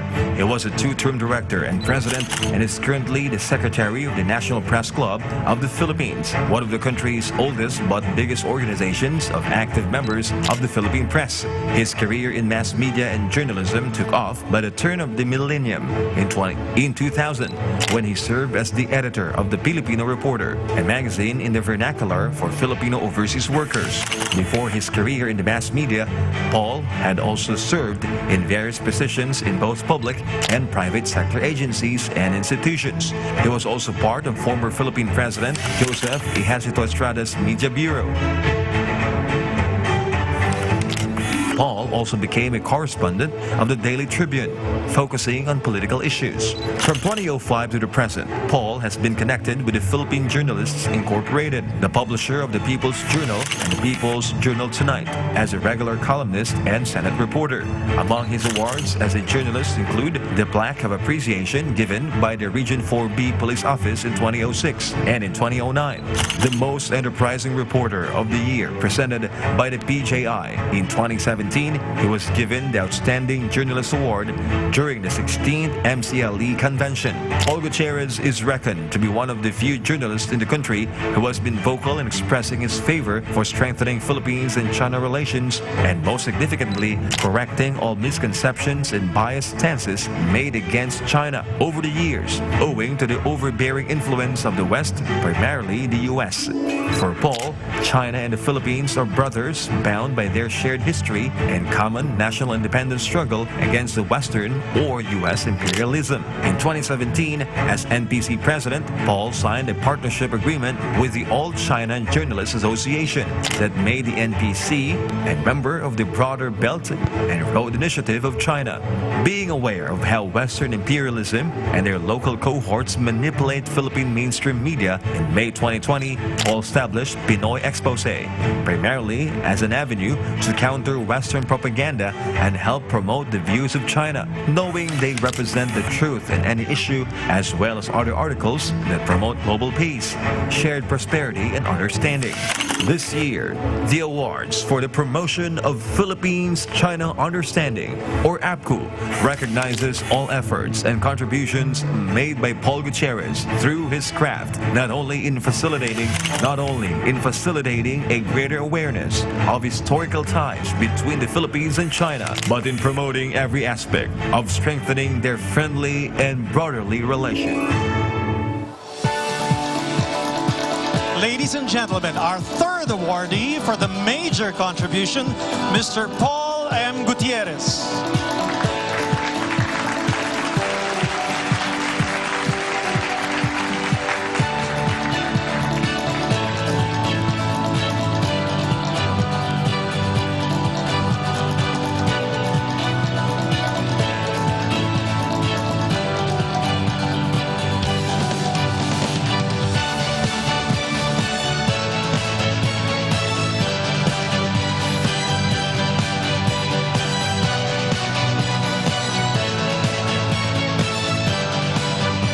Thank you. All I can say is that I'm greatly humbled and at the same time surprised by this award. I never realized that correcting the many misconceptions about the relationship between Philippines and China would be so recognized by the APPCU. I also, of course, would like to congratulate our new President-elect, President BBM, who has always been a good friend of the National Press Club. And yung tatay po niya ang sumalo sa National Press Club during 1977. And we know that the son would never also fail the expectations of the members of the press, particularly the National Press Club. Thank you also to Ambassador Wang Silian and to my former boss, Boss Erap, na matagal po akong naglingkod sa kanyang media bureau. Sa akin po mga kapatid sa media, ito pong pagkilalang ito hindi lamang po para sa akin, kundi para po sa ating lahat. Magandang hapon po at salamat pong muli.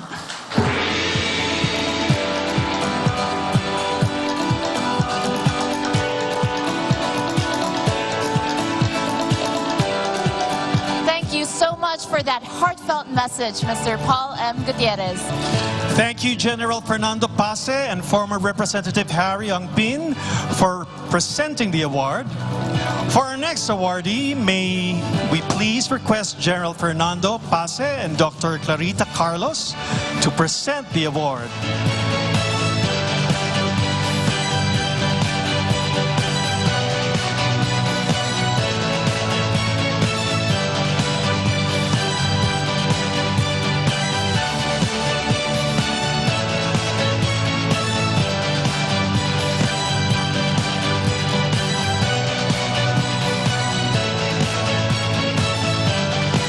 Awardee is a devoted language teacher and educator.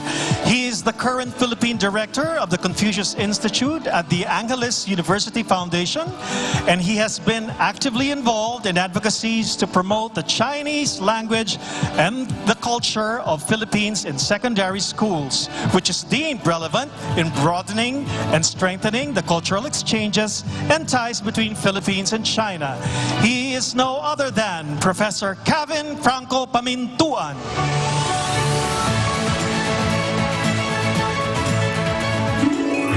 Professor Kevin Franco Pamintuan is a devoted language teacher and educator who has already achieved much personally and professionally. Professor Pamintuan is currently the Philippine Director of the Confucius Institute at the Angeles University Foundation, which he has held since May of 2019.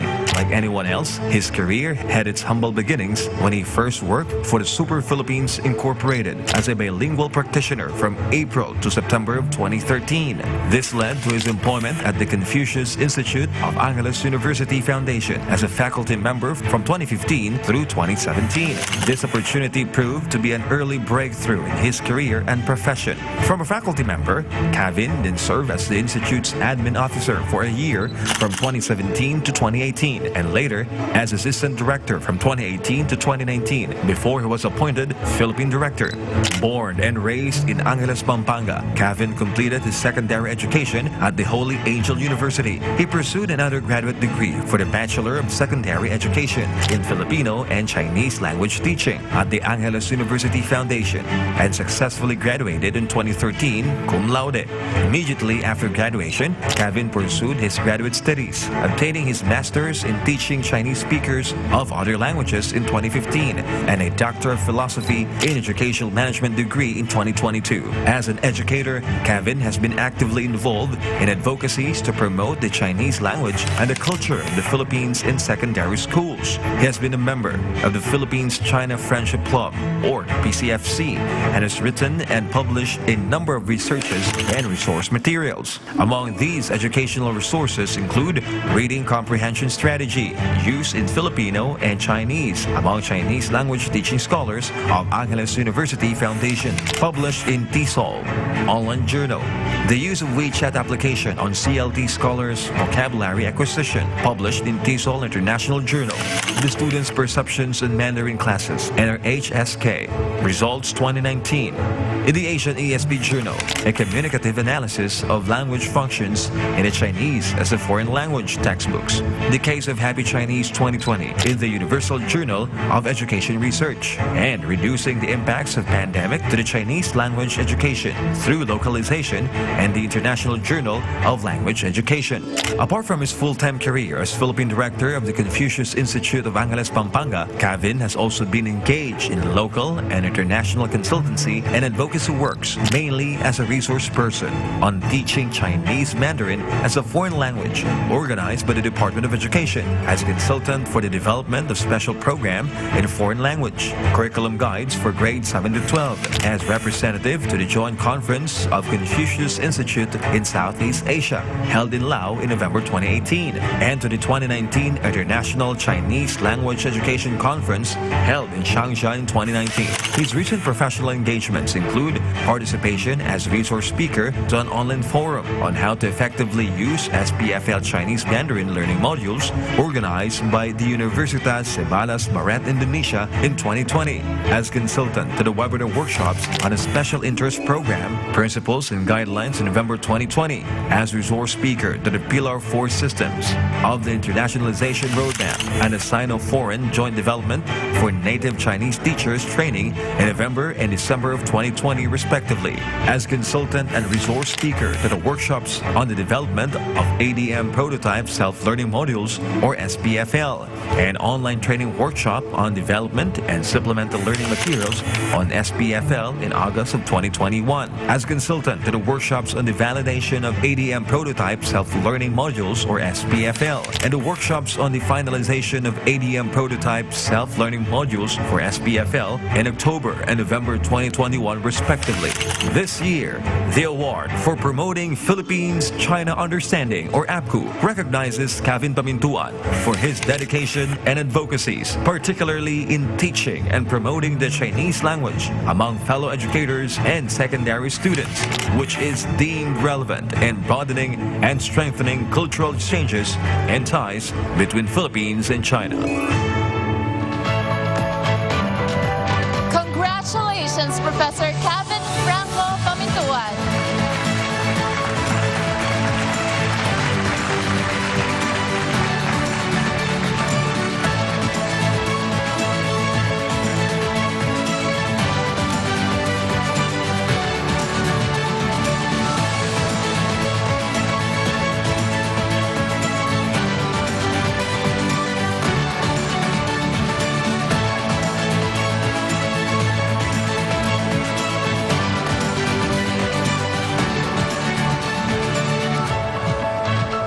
It is a huge honor to be an awardee of the APPCU. This will be another source of inspiration for us to continue our service to the nation and continue work even harder to bring a brighter future in which the Philippines and China friendship will be in full bloom. I dedicate this award to my family, to my wife Kate, to my daughters, to all the Chinese teachers, to all the Chinese volunteer teachers, to all the Filipino teachers of Mandarin. 一照木星雨，一生念师恩。我也想把这奖献给远在中国的我的人生和学术导师张世棒教授，献给培养我的母校菲律宾红十字大学和中国福建师范大学。Let us continue working together to bring the people of our two countries and to look forward to more win-win cooperations between our people. 谢谢 and mabuhay.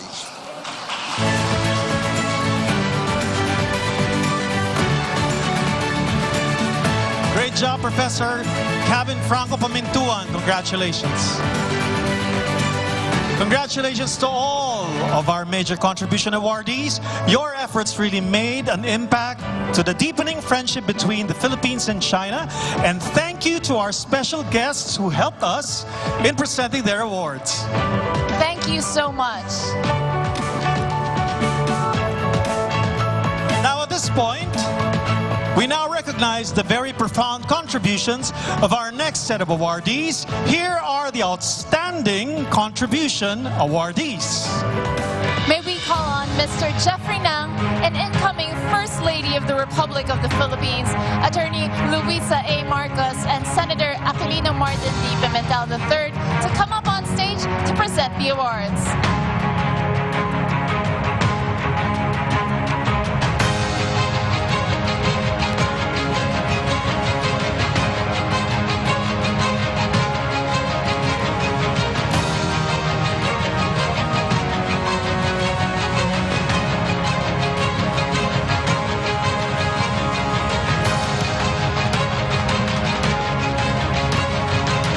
Begin with a multi-awarded writer, educator, poet, columnist, author of 5 books, economic, pop culture, politics, geopolitics analyst, and entrepreneur.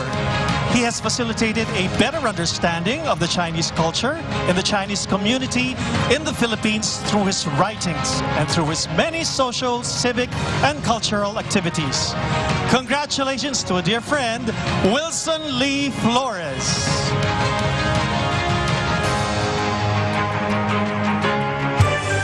Wilson Lee Flores is a multi-awarded writer, educator, poet, columnist, author of 5 books, economics, pop culture, politics, geopolitics, analyst, and entrepreneur. He also describes himself as a social worker and is undertaking various philanthropic and cultural projects either in his capacity or as an officer of various non-government organizations. He is the honorary chairman of Anvil Business Club, board member and chairman of Federation of Filipino-Chinese Chambers of Commerce Industry Incorporated, Public Information and Media Committee, and moderator of Pandesal Forum at 83-year-old Kamuning Bakery Cafe. Among his unique civic and cultural projects include donating several public school buildings to rural communities in the Philippines, moderating the non-partisan Pandesal Forum, which hopes to help elevate the public discourse on national and global issues, and having his 83-year-old Kamuning Bakery Cafe, in cooperation with Quezon City Hall, baked and distributed thousands of loaves of bread for a month in 2020 during the lockdown due to the pandemic to all QC government hospitals, medical and security frontliners, and shelter for the homeless. As a writer, Wilson has written on different diverse topics ranging from business, economics, pop culture, humor, and arts to politics, winning him a record of 15 Catholic Mass Media Award, or CMMA. This is thus far the highest number of CMMA ever won by a person of this prestigious award. Various award-giving bodies have likewise recognized him for his exemplary work as a writer, a media practitioner, and an entrepreneur with social civic endeavors. These recognitions include the Quezon City's highest honor for most outstanding citizens, the 2018 Manuel L. Quezon Gawad Parangal Award, and the 2012 Maestro Award from Grace Christian College. Some of his notable writings promoting the better Philippines-China understanding centered on the anti-colonial revolutionary and World War II cooperation as allies between the Philippines and China, how Chinese entrepreneurs contributed to Philippine progress, the struggles and socio-economic contributions of ethnic Chinese entrepreneurs to Philippine national life since the Spanish colonial era, and the Chinese immigrant entrepreneurs throughout Philippine history. He pioneered in writing about the often misunderstood and unheralded immigrant Chinese entrepreneurs and humanized their stories and struggles on his weekly Monday column called Roots of Philippine Business for the Manila Chronicle newspaper. Wilson believes that industries of Chinese immigrants' struggles and positive contributions to the Filipino nation building are priceless stories integral to the Filipino national heritage. Wilson also researched, traced, and verified the ancestral roots of Philippine national hero Dr. Jose Rizal in the village of Zanggu in Xinjiang of Fujian Province, Southeast Asia.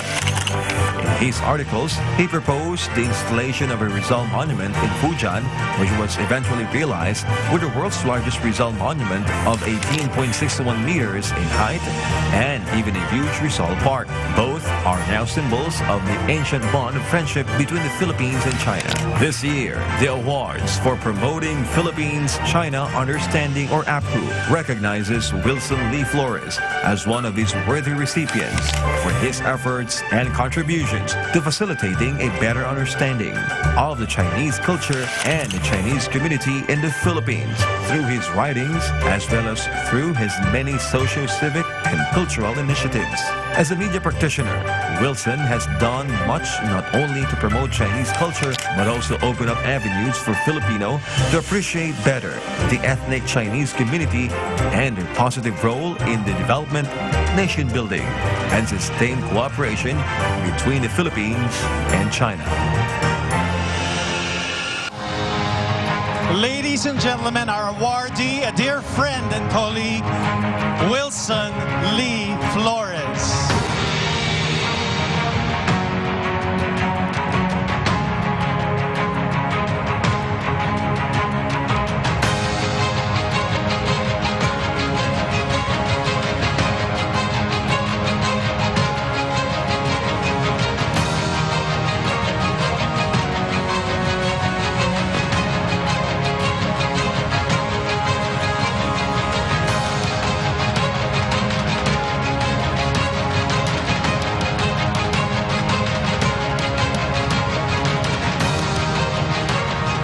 Your Excellencies, good afternoon.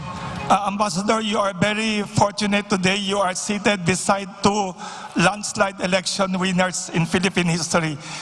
A writer should be read, not heard, so I'm not going to make any speech. Just thank you very much to everyone for supporting, and thank you for this prestigious award from APPCU and from the Chinese Embassy. I wish Philippines-China relations to continue and to flourish for more than, we have been friends for more than 1,000 years. I wish more friendship and trade and success for both countries. Thank you very much. Good afternoon.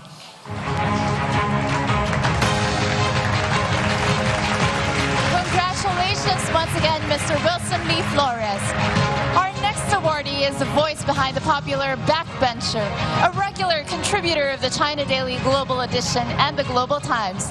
He is a writer, columnist, and political analyst, forging better relations between the Philippines and China by acknowledging the important role of China in aiding the development of the Philippine economy. Let's all welcome Rodrigo Rod P. Kapunan. Columnist writer Rodrigo Rod Kapunan is the voice behind the popular Backbencher column in the Manila Standard today. He is also a regular contributor to the China Daily Global Edition and the Global Times, both internationally circulated newspapers. Academically speaking, Rod earned his undergraduate degree course in political science and a Bachelor of Laws from the University of the East. Rod is also an active member of the Warren Society Association of the Philippines Incorporated and the Philippines-China Friendship Club. Having a background in politics and the law, it is not difficult to see where his interests and leanings toward various political issues might have been rooted. Rod has been vocal about his views on many issues and continuously confront Philippine politics and government as a writer and political analyst. As a columnist, he has written and published relevant articles and pieces and offered alternative views towards understanding the Philippine culture and economy. He has also written and delivered talks on the disputed South China Sea issue, topics involving Philippines and China relations and China's foreign policies, culture, and shared community principles enunciated by Chinese President Xi Jinping as a guest speaker and resource person. To name a few, he was a resource speaker at the Jinan University in Guangzhou, China in 2018, where he talked about the current development of domestic policies in the Philippines and its implication to the Sino-Philippine relation. He was also a resource speaker at the South China Sea Boao Sub-Forum, or Asia, in 2019, held in Hainan, China. He also delved into opportunities available to the Philippines on further cooperation at the new stage of the 21st century maritime Silk Road. Rod is keen on the support and aid extended by China to the Philippines as an Asian neighbor. Contrary to the mindset that has been blinded many Filipinos today, he sees the Philippines-China cooperation as an opportunity more than a threat to the country's economy and security. It is in this light and the reason that the award for promoting Philippines-China understanding, or APPCU, recognizes the efforts and contributions made by Rod Kapunan as a writer, columnist, and political analyst panelists in forging better relations with China and by acknowledging the important role of China in aiding the development of the Philippine economy. Let's all give a warm round of applause for Mr. Rodrigo Rod P. Kapunan.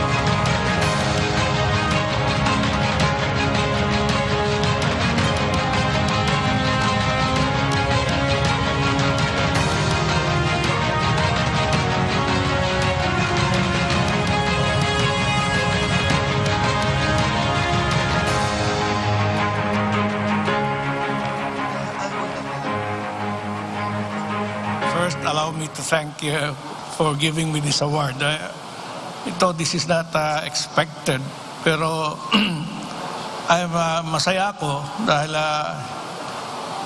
I managed to enlighten most of our people about our relations with China. Alam mo, my first break on this is that when I wrote something about our claim in the South China Sea, immediately the following day, a reporter from New China News Agency visited me and asked if I'd be interviewed. Yun lang naman. Kaya simula noon, medyo marami na in-invite na nila ako magsulat sa dyaryo nila at naging contributor na ako ng famous na China Daily nila. Thank you very much.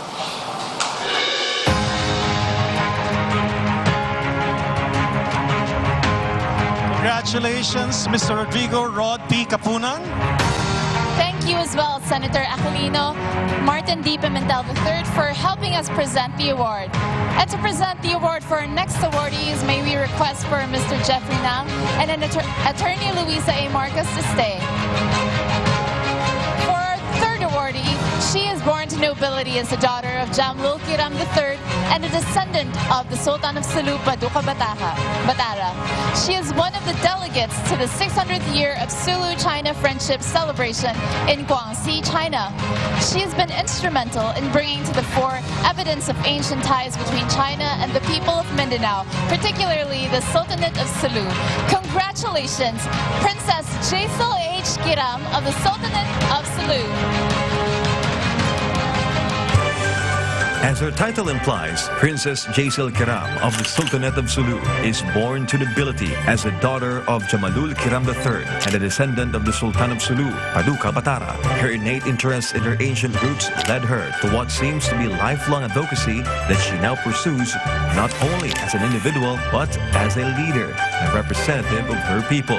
Princess Jaisal is currently the president of Philsilat Sports Association and the co-founder and president of the International Center for Peace, Reconciliation and Development, or ICPRD. As young as she may be, Princess Jaisal has held leadership and key positions in various organizations she is involved with. An AB Interdisciplinary Studies graduate from De La Salle College of St. Benil in Manila.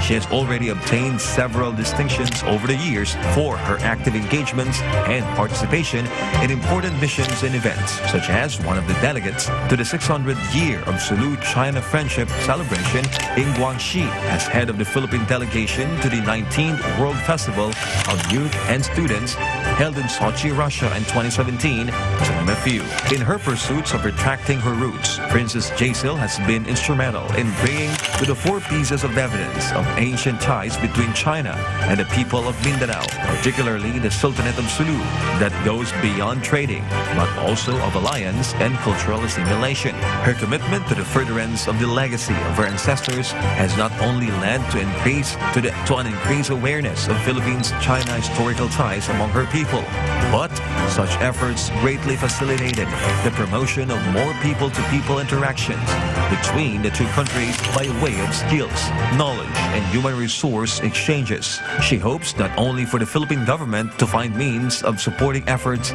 of preserving the legacy and historical alliance that many sultanates in Mindanao, like that of Sulu, have long started.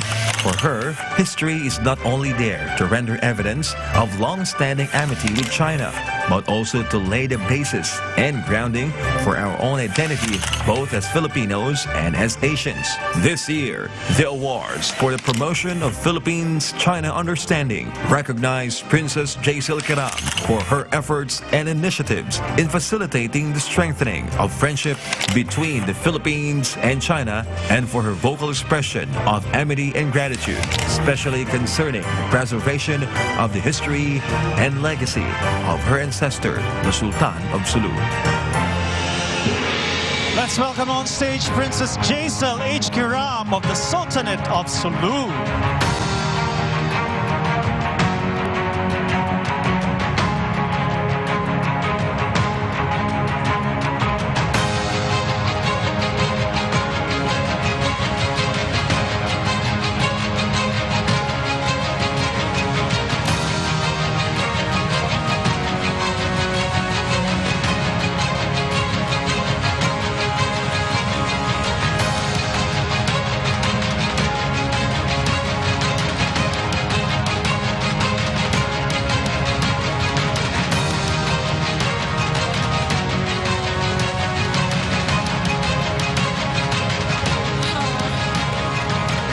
Kinakabahan po ako. Greetings of peace. Assalamualaikum warahmatullahi ta'ala wa barakatuh. This award is a testament of a long-standing relationship between Philippines and China that dates back 600 years ago. This award is a reminder, and this award is an appreciation of the glorious past of the Tausug people. So I share this award to the people of Sulu, and of course to my inspiration, my father, the late Sultan of Sulu, Sultan Jamalul Kiram III. Looking forward for another 600 years of friendship, brotherhood, people-to-people understanding between Philippines and China. Sheshe, salamat, mabuhay po.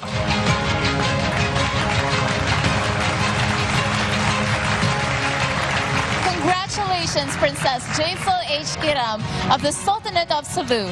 And to complete our Outstanding Contribution awardees, he is a self-taught literary craftsman, screenplay writer, film director, and a practicing journalist into his octogenarian years. He's known for various award-winning films such as Tag-Ulan sa Tag-Araw and Lumuhod Ka sa Lupa.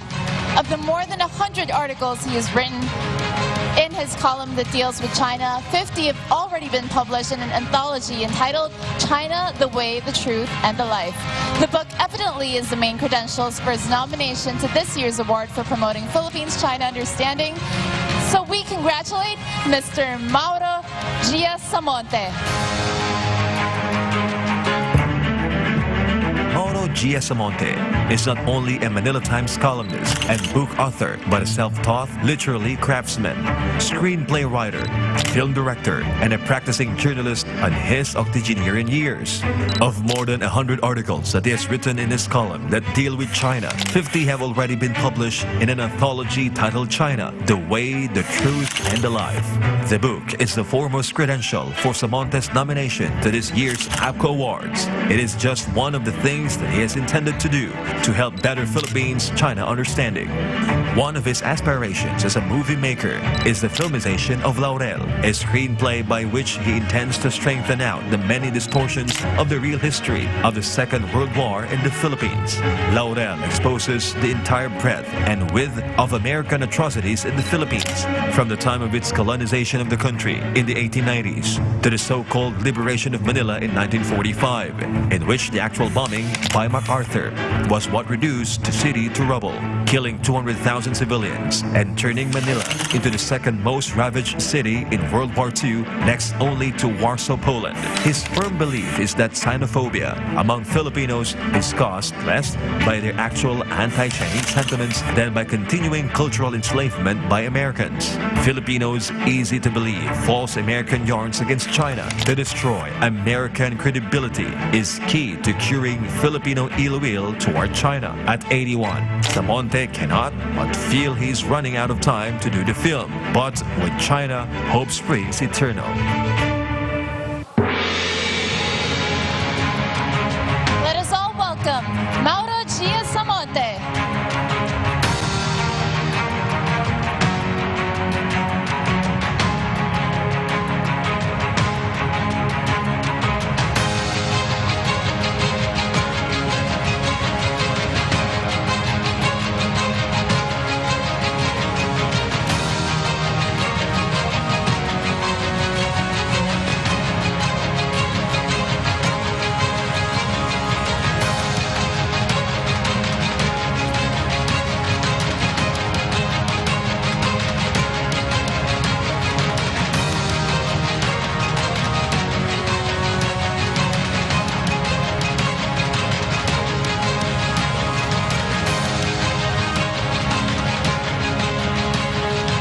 Good afternoon, Excellencies.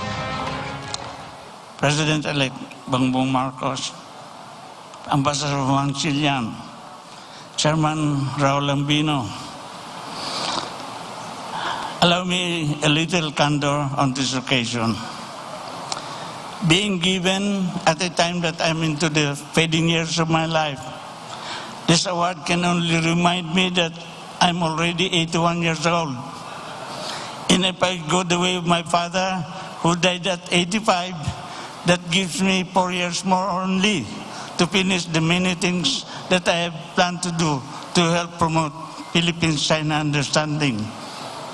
But then I can go the way of my mother, who died at age 97. And in that event, I would be reaping a windfall in contributing to the efforts of pushing Philippine-China understanding to the maximum. In that event, we will be reaching the great masses of the Filipino people who are constantly harassed by American propaganda against China.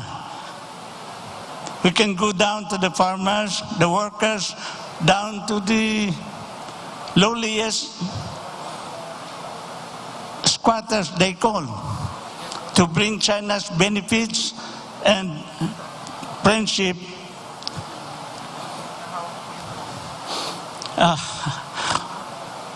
What I want to say is, in pushing Philippines-China understanding, we have to pay attention to the living conditions of the Filipino masses, because these sectors are the most prone to be influenced by American propaganda against China.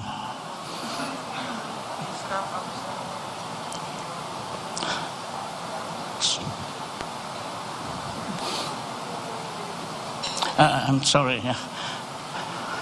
So, it is important, utmost importance, give it the most important, to pay attention to the living conditions of the Filipino masses. Because it is important that in attending to the living conditions of the Filipino masses, we have to be resolutely we have to pay attention to the living conditions of the Filipino masses, because they are constantly harassed by American propaganda against China. So it is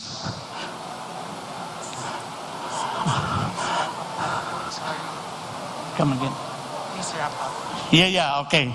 Anyway, what I'm trying to say is, for a people being constantly bombarded by American propaganda against China, then it is the people can never hope to enjoy China's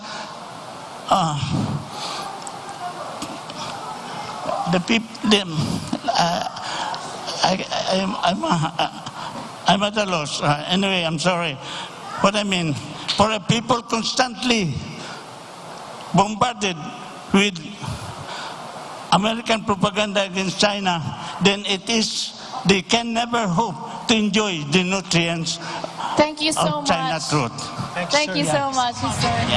Mauro Giasamonte. Thank you so much. Congratulations, Mauro Giasamonte. Thank you to our presenters and to all of our awardees. We are very grateful for your outstanding contributions. And we'd like to remind everyone that we are also live on SMNI. Thank you so much. And now we move on to the most coveted awards today, the Hall of Fame. And right now, may we request President-elect Ferdinand R. Marcos Jr., Chinese Ambassador to the Philippines, His Excellency Ambassador Huang Xilian, and Secretary Raul Lambino to come up on stage to present the award for our first Hall of Fame awardee.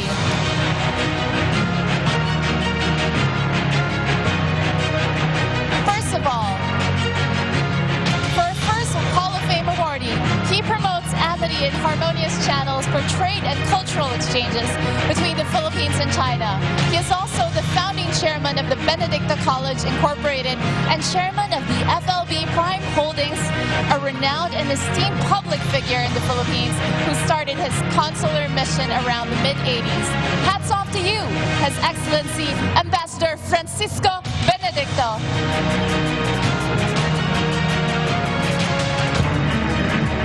Francisco Benedicto was Ambassador Extraordinary and Plenipotentiary to the People's Republic of China. He is a renowned and esteemed public figure in the Philippines. He is a multi-awarded individual celebrated not only for his accomplishments in government service, but likewise in his academic and entrepreneurial endeavors. Born and raised in the province of Cebu, he came from a family of business magnates, devoted to philanthropy and the promotion of the rich Filipino culture through advocacies in education and business enterprise. To date, he is the founding chairman of the Benedicto College Incorporated and chairman of the FLB Prime Holdings Incorporated. Before his debut in government and consular services, he was the former chairman and general manager of the Benedicto Development Corporation and former president of the B. Benedicto and Sons Corporation Incorporated. His active involvement in public sector activities began in the 70s when he was elected president of the Cebu Chamber of Commerce and Industry, which he held for 3 terms from 1971 through 1974. Concurrent with the said position, he also served as president of the Cebu Filipino-Chinese Chamber of Commerce Incorporated for 7 terms, from 1972 through 1986, as the regional governor for the Philippine Chamber of Commerce and Industry with its central office in Manila from 1977 through 1983, and as president of the Mandaue chapter of the Commerce and Industry Incorporated for 6 terms, from 1980 to 1986. Other distinct positions held by the good Ambassador Benedicto in the government sector include his membership in the Cebu City Planning and Development Board in the city government of Cebu from 1974 through 1978, and as co-chair for the Cebu Host Council, Asia Pacific Economic Cooperation or APEC, specifically for the senior officials and ministerial meetings in 1986. His rich experience in government service may also be gleaned from the various key positions he held under different leadership in administrations over the last decades. His consular mission began around mid-80s until April 2011. At present, Ambassador Francis Benedicto is recognized by the award by promoting the Philippines-China Understanding, or APPCU, for his relevant contributions in opening and promoting amity and harmonious channels for trade and cultural exchanges between the Philippines and China. His vast experience in the field of education, business, and trade, and the positions held in government and diplomatic services undoubtedly enabled him to observe the needs of his own country keenly and to identify the opportunities available for its economy to thrive in the years to come through the support and cooperative ties with China. Ladies and gentlemen, let us give a warm of applause for Ambassador Francisco Benedicto. Congratulations to our Hall of Fame awardee, Ambassador Francisco Benedicto, to be represented. Ambassador Extraordinary and Plenipotentiary, I have one of the most important and challenging assignments to the People's Republic of China. I was opportune to represent my country in a nation that has deep historical ties with the Philippines that dates back to centuries. One of my objectives was to reinforce Philippine visibility in China and vice versa, particularly in areas of economic, political, security, and cultural cooperation. I fondly recall that the essential trust related to my China experience, I sought to promote cultural exchange for better understanding and appreciation of our respective people, further advancing mutual friendship and common bond between our two countries. It was an honor to extend invitation for the Chinese cultural dance troupes to handling successful Chinese acrobatic troupes, as well as overseeing the Chinese Mid-Autumn Festival.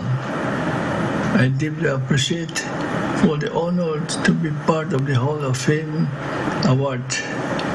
And thank you very much. Mabuhay tayo lahat. Congratulations to our Hall of Fame awardee, Ambassador Francisco Benedicto, to be represented by Heidi Benedicto Barcelon.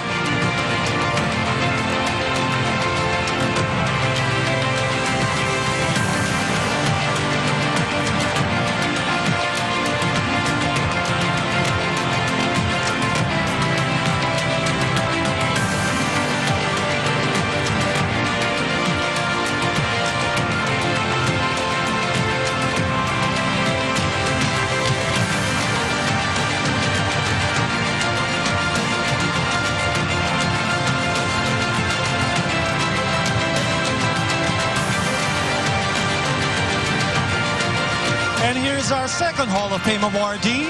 He has been supporting the Filipino-Chinese community locally by acknowledging their contributions to the Philippine economy and nation building.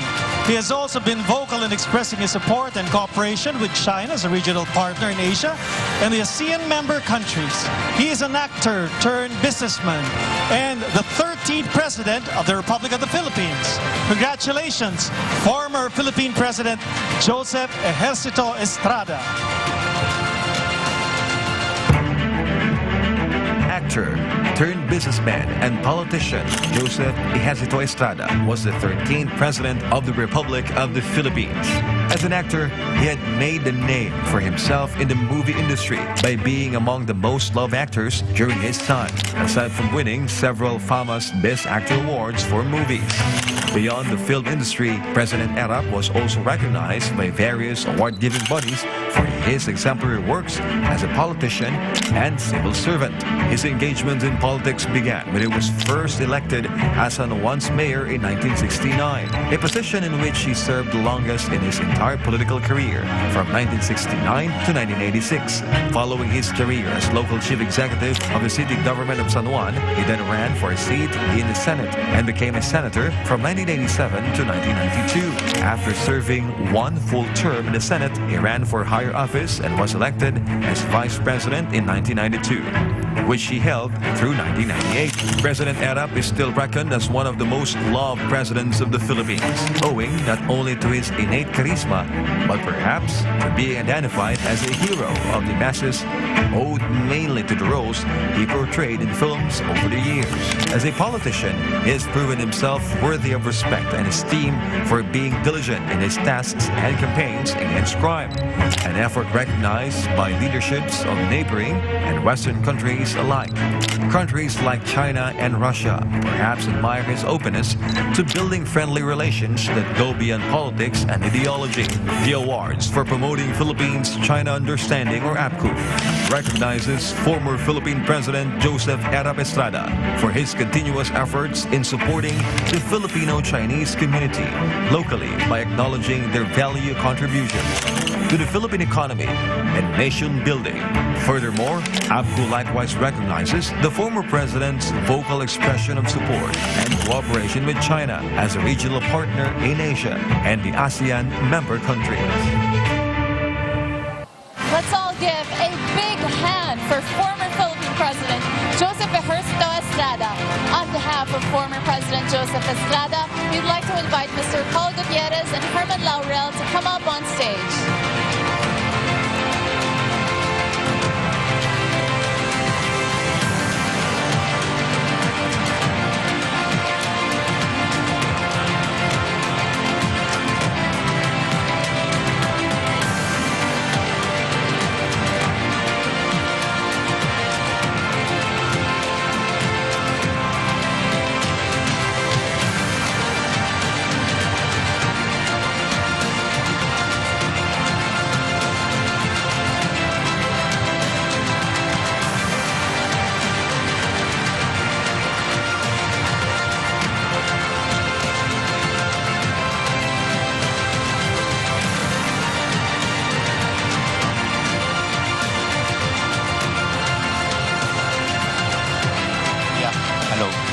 To all the distinguished guests here, it's our sincere apology that former President Erap had to suddenly go home due to some personal emergency. But he left a speech that he wants to be read for this occasion.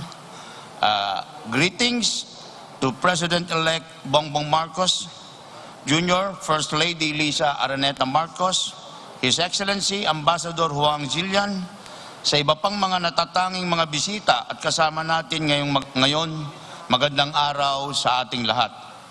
Ako'y lubos na nagpapasalamat sa pamunuan ng APPCU at sa Embahada ng China sa ginawang pagkilala sa aking mga naging ambag sa pagpapatibay ng pagkakaibigan at pagsasamahan ng China at Pilipinas sa mga nakalipas na panahon. May the strong bond of brotherly friendship between China and the Philippines continue to grow and prosper in the years to come. Maraming salamat at mabuhay po tayong lahat. That's the message of President Joseph Estrada. Thank you very much. Congratulations, former Philippine President Joseph Estrada. Much deserved recognition. And of course, thank you to Chinese Ambassador to the Philippines, His Excellency Ambassador Huang Zilian, President-elect Ferdinand R. Marcos Jr., and Secretary Raul Lambino for presenting the awards. And there you go. Let's give our distinguished awardees for promoting Philippine-China understanding for this year a round of applause. They truly deserve the recognition at today's ceremony for all of their amazing contributions to Philippines-China friendship and mutual understanding. That's right. Their exemplary contributions really made a big difference. You know, Carlo, there are many great individuals behind the deepening friendship between the Philippines and China. And that includes this renowned, well-loved and respected person who worked hard and extended a great service in strengthening Philippines-China relations and mutual understanding. Unfortunately, he recently passed away. We are all saddened by that, but you know what? We can all find comfort in the fact that his legacy and goodwill will always remain an inspiration and motivation to all of us. Let's have a look and commemorate the wonderful years of the late Philippine Ambassador to China, Jose Santiago Chito Santa Romana. Esteemed envoy and statesman, the late Ambassador Chito Santoromana was an activist by heart who fought his way to success through diligence in industry. He completed elementary and secondary school at De La Salle University. He obtained his degree in AB Economics and BS in Commerce from the same school in 1970, and immediately after pursued a graduate degree course in economics at the University of the Philippines for a year from 1970 to 1971. He obtained Master's of Arts degree in International Relations in 1987 from the Tufts University, Fletcher School of Law and Diplomacy. Ambassador Santoromana also served as a professional lecturer at the University of the Philippines Asian Center in 2015, handling courses in politics and governance in China. He was a trustee of the Philippine Rural Reconstruction Movement and teach for the Philippines from 2016 through 2022. He was also an esteemed member of the Philippine Association for Chinese Studies or PACS Advocacy Board from 2016 through 2022 and was the former president of PACS from 2014 to 2016. He was appointed as a non-resident Philippine ambassador to Mongolia and Democratic People's Republic of Korea, concurrent with his appointment as Philippine ambassador to the People's Republic of China from 2016 through April 2022. Over the years, Ambassador Chito Santoromana had received several distinctions, such as the Emmy Award, News and Documentary category in 2001 and 2006, the award from the Overseas Press Club of America for his team's coverage of the massive China earthquake in 2008, and the Presidential Award, Gawad Mabini, with a rank of Dakilang Kamanong in 2020 for his instrumental role in the strengthening of the Philippine and China ties. President Duterte posthumously awarded him the Order of Sikatuna, rank of Datu, as he lay in state at the Heritage Chapel on April 30. He learned Mandarin at the Beijing Language Institute to cope with the day-to-day living in China, allowing him to immerse in studying works that required fluency in both Chinese and English languages. Earlier in his career, he worked as a translation editor for a Chinese publishing house at the Chinese Academy of Social Sciences, where he was allowed to edit and translate into English two economics book and several other articles by noted Chinese economists at that time. After this brief stint at the publishing house, he landed a job in ANC News that opened up more significant opportunities for his professional career. As a correspondent and producer, he reported on major stories such as the crisis in U.S.-China relations in 1999 and 2001, the economic rise of China, and the Beijing Olympics in 2008. He worked with esteemed ABC anchors Peter Jennings and Diane Sawyer when they reported from China. From a correspondent to a reporter-producer, much later as Beijing Bureau Chief of ABC News, this was a career he held from 1989 until his retirement in 2010. To have lived, worked, and thrived in China for the most of his life, it may be said that Ambassador Chito Santoromana had the advantage of knowing and understanding China better, from its leadership to its culture and people, that many Chinese and Filipino Chinese in the Philippines. Gleaning from his life, works, and advocacy, he had been an effective instrument in educating people about the Chinese culture and China in terms of its leadership, politics, and development goals. Furthermore, it may be said that perhaps his best work and legacy are that of his dedication to promoting people-to-people interaction by sharing his appreciation, knowledge, and perception of China, and ideals in maintaining amity amidst and despite disputes through diplomatic means and channels, considering that China and the Philippines share important historical roots.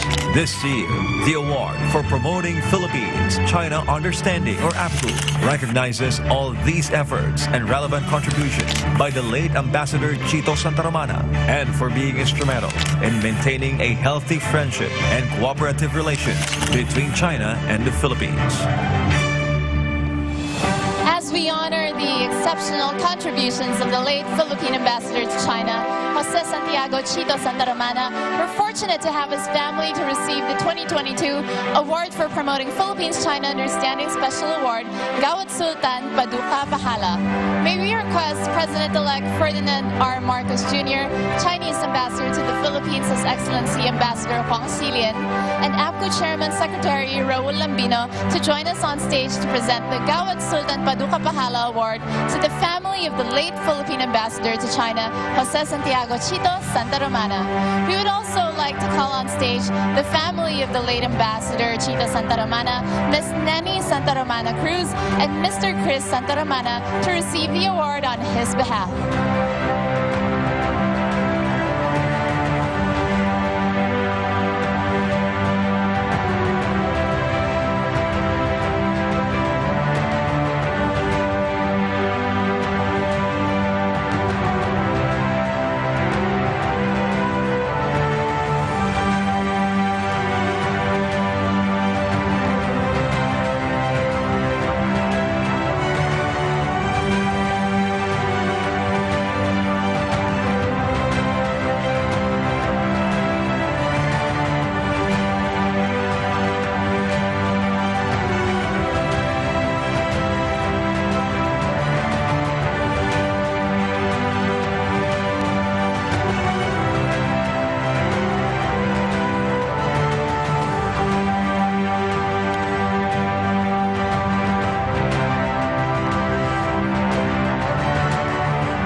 give a big round of applause to the late Philippine Ambassador to China, Jose Santiago Chito Santa Romana. Thank you, Ms. Neni Santa Romana Cruz and Mr. Chris Santa Romana, President-elect Ferdinand R. Ramos, Jr., Chinese Ambassador to the Philippines, His Excellency Ambassador Juan Silyan.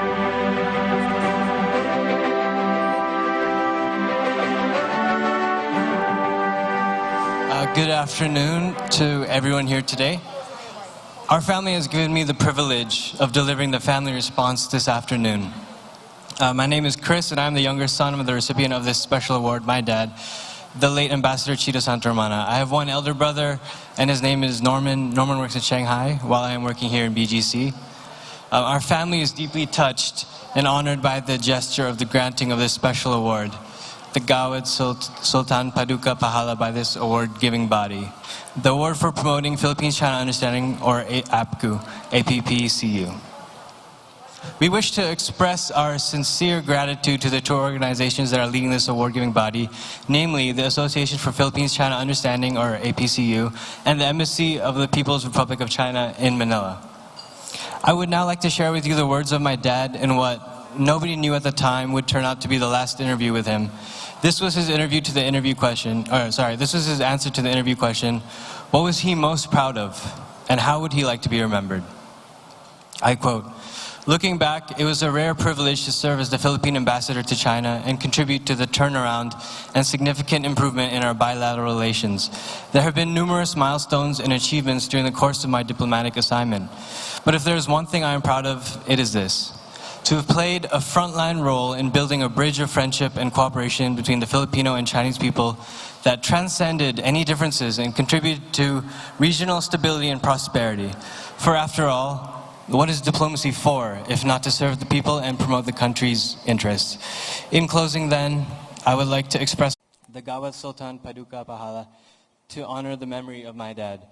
May I end by saying that my dad would be very pleased by your thoughtful and heartfelt gesture of this special award by APPCU. I thank you all for your kind attention. Thank you.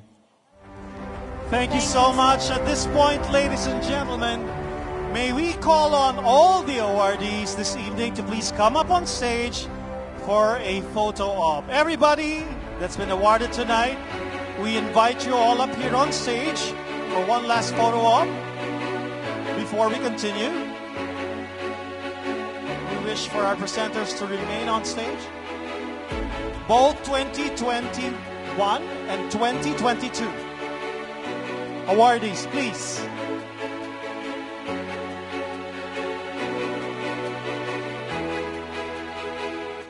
May we also request Mr. Jeffrey now to please come up on stage as well for the photo op.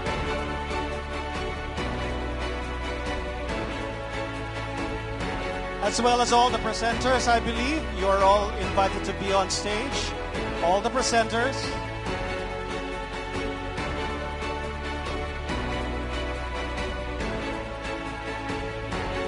Once again, a huge congratulations to all of our awardees today. Please come up on stage for your photo opportunity.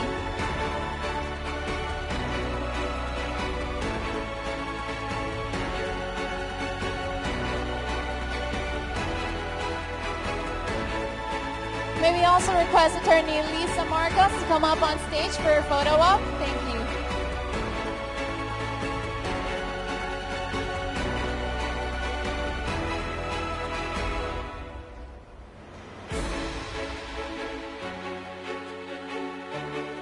Once again, the APPCU 2021 and 2022 laureates. Up on stage. Congratulations, ladies and gentlemen. You are our heroes. Thank you for your exemplary contribution to the Philippines and China understanding.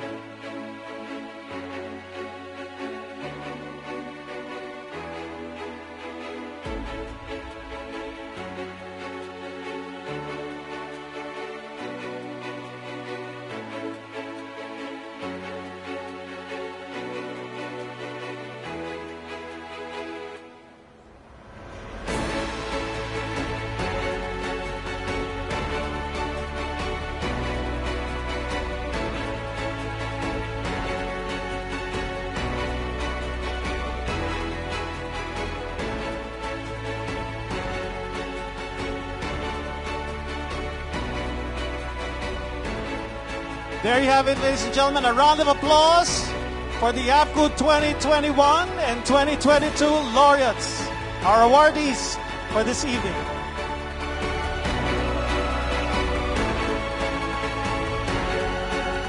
One, two, three. Smile.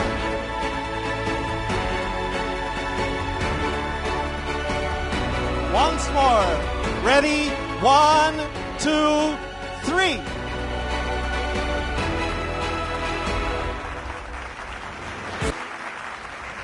All right, thank you, ladies and gentlemen.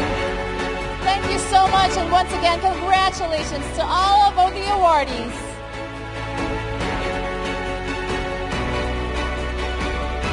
You may go back to your seats. Thank you so much. And one more photo with the APPCU committee. May we the request? APPCU committee. Sorry. And, may we request? President-elect Okay. and Ambassador Huang, That's okay. may we stay on? Thank you, ladies and gentlemen. Thank you.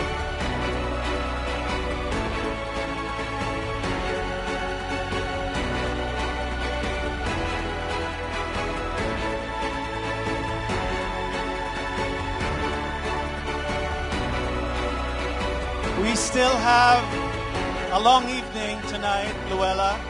Yes. More surprises to come. And a lot of entertainment programs up ahead, as I've Of heard. course.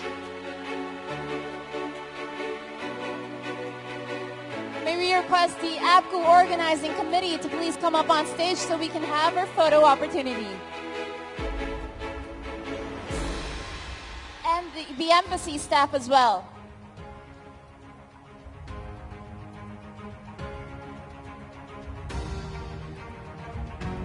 And all awardees, kindly exit the stage and return to your seats. Thank you so much for your cooperation. Thank you.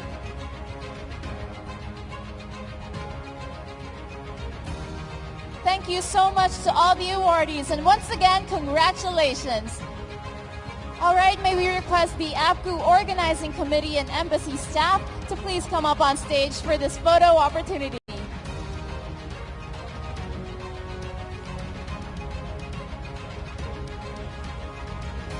IVIPs with our President-elect Ferdinand Marcos Jr., Ambassador Wang Silian, Raul Lambino, Jeffrey Nang,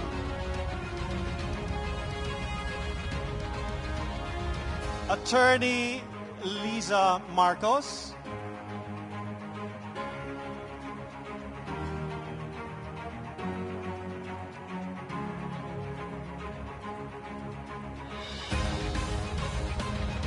Thank you so much to the hardworking officers of APPCU and the embassy staff for making this event possible.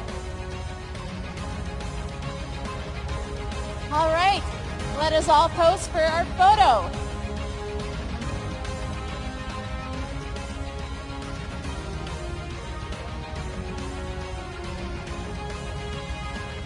And here we go. Ready? 1, 2, 3. Smile. Once more. Ready? 1, 2, 3. Smile. Congratulations, everyone. And Thank you so much.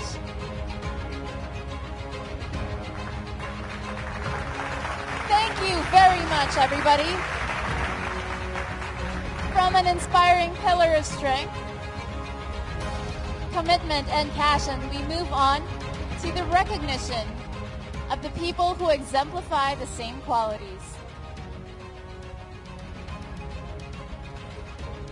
Let's hear some inspiring words from the Association for Philippines-China Understanding, President Mr. Jeffrey Nang.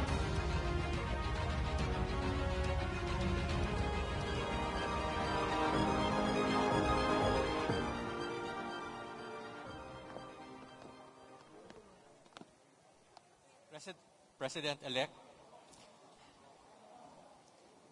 President-elect Ferdinand Romualdez Marcos Jr., incoming First Lady Attorney Luisa Araneta Marcos,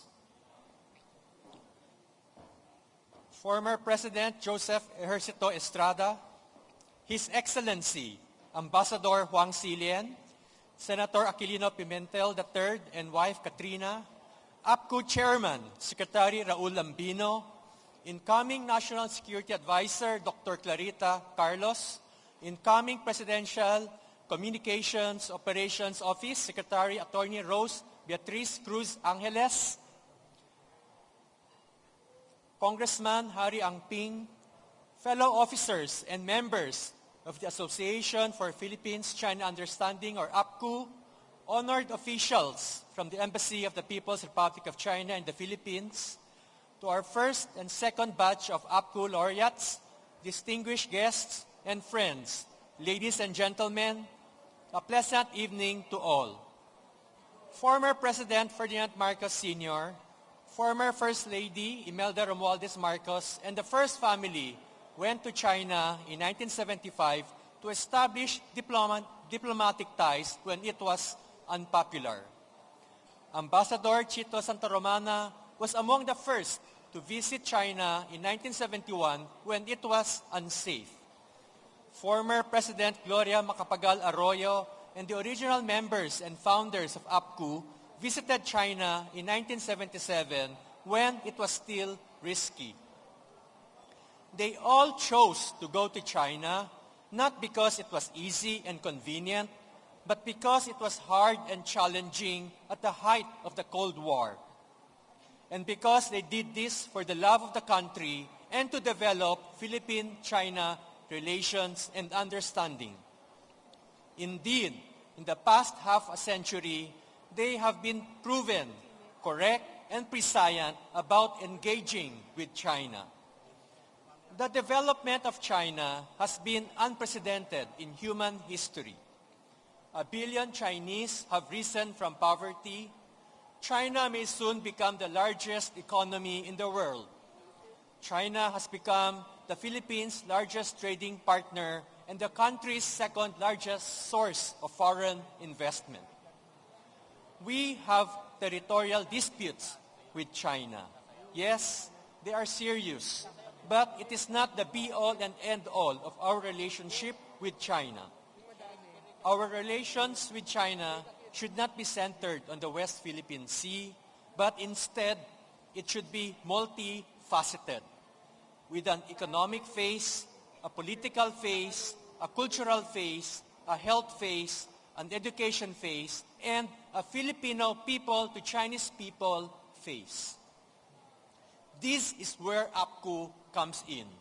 Since its establishment in 1974, APPCU is the pioneer and leading non-government organization in promoting people-to-people diplomacy between the Philippines and China. We remember Ambassador Chito and APPCU's immediate past president, Rene Velasco. We honor them with every student scholar we send for exchange with China, with every cultural and academic forum we organize, with every economic and trade delegation we undertake. We have bestowed on Ambassador Chito this highest honor, the Gawad Sultan Paduka Pahala Award, to recognize his indisputable contribution to promoting Philippines-China relations. And just like Sultan Pahala 600 years ago, Ambassador Chito gave his full amount of devotion to his very last breath in China, serving the Philippines and upholding the cause of Philippines-China understanding. Under President Rodrigo Duterte's independent foreign policy, Ambassador Chito has been at the forefront of bringing home the bacon from China. He has ushered in a fresh golden age of Philippine-China relations. China donated around 5 million doses of COVID-19 vaccines to the Philippines at the height of the pandemic, and a further 52 million doses through commercial procurement. Now there is an opportunity to further strengthen Philippines-China relations and understanding under the incoming administration of President-elect Ferdinand Bongbong Marcos Jr. Indeed, we can expect Philippine-China relations to shift to a higher gear and lead to more fruitful and meaningful outcomes for our two countries. the incoming administration can deepen exchanges at various levels with China in the economy, trade, infrastructure, energy, culture, and education. As the country begins constructing from the effects of the pandemic, crucial breakthroughs can be achieved through a whole-of-society approach in both our countries through mutual cooperation and understanding. Thus, we must embrace the low-cost technology that China can offer, from basic infrastructure to high-speed railways, learn from rural health experts to agriculture specialists, welcome tourists, students, business people, and academics, and foster sister city-to-city, province-to-province, university-to-university tie-ups all over the Philippines, a united front approach that will advance us forward. Thus, in today's APPCU awarding ceremony, we are putting our 10 laureate awardees at the front and center of APPCU's agenda. We recognize a roster of 10 Filipinos who are often uncelebrated but have nonetheless opened up avenues for a better appreciation of the Filipino and Chinese cultures. Historical ties, precisely what we in APPCU endeavor to pursue, a strengthened mutual understanding, trust, and friendship between the peoples of the Philippines and China.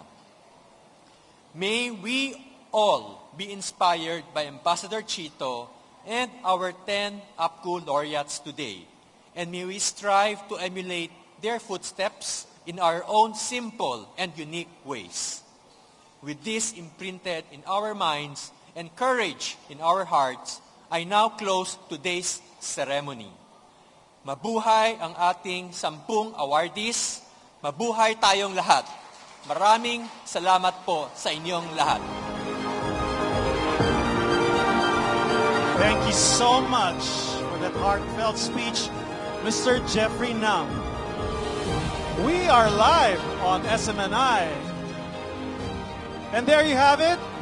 May we all take inspiration from our awardees as we continue to strengthen the partnership and friendship between the Philippines and China.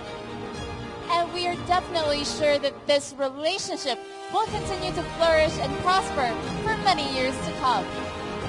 And I also want to thank the official media partners of APPCU 2022, SMNI, The Manila Times, Chinatown TV, CNTV, Q Radio, and GTNR, and other media friends for always being there and for supporting the endeavors of both the Philippines and China. That's right. Indeed, a warm appreciation to all our media partners. Thank you to our audience here in Dusit Thani Manila Hotel, and let us not also forget the people who are watching us online. Maraming salamat po. 谢谢. Again, my name is Luella Chan.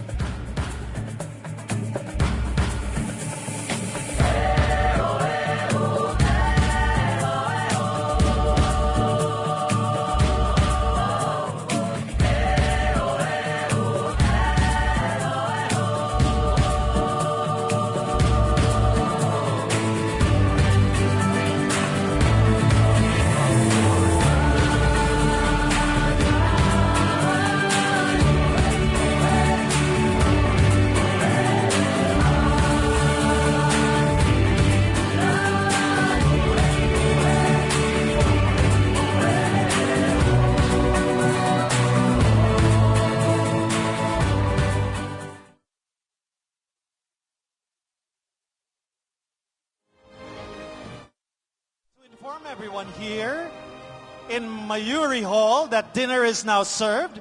You may approach our buffet tables on your right side. And while everyone is enjoying the sumptuous dinner prepared by Dusit Thani, here's the Philippines Bossa Nova Queen to serenade us. Please give it up for Miss City Navarro.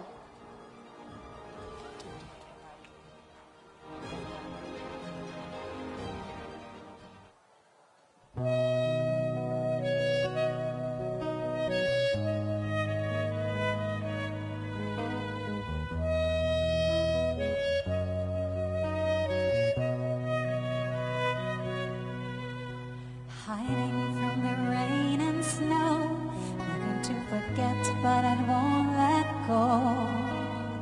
Looking at a crowded street, listening to my own heartbeat. So many people all around the world. Tell me, where do I find someone like you, boy?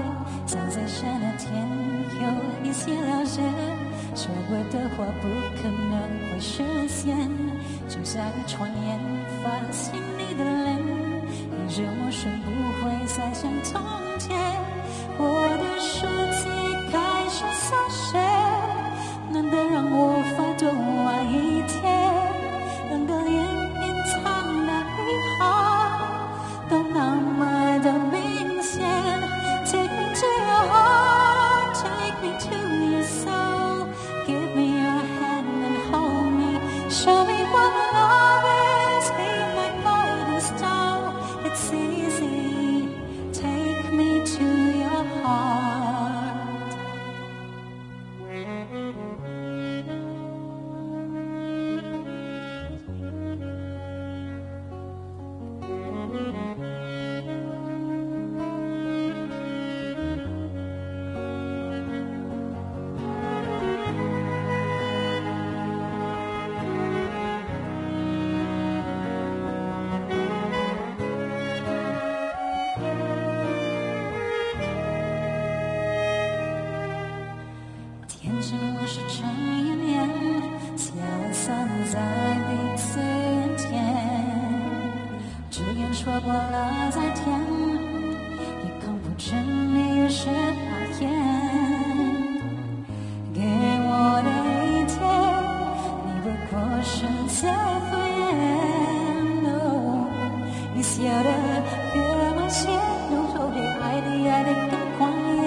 Take me to your heart, take me to your soul, give me your hand before I mold. Show me what love is, haven't got a clue.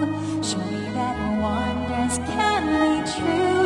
They say nothing lasts forever, we're only here today. Love is now or never, take me far away. Take me to your heart, take me to your soul, give me your hand and hold me. Show me what love is, be my guiding star. It's easy, take me to your heart.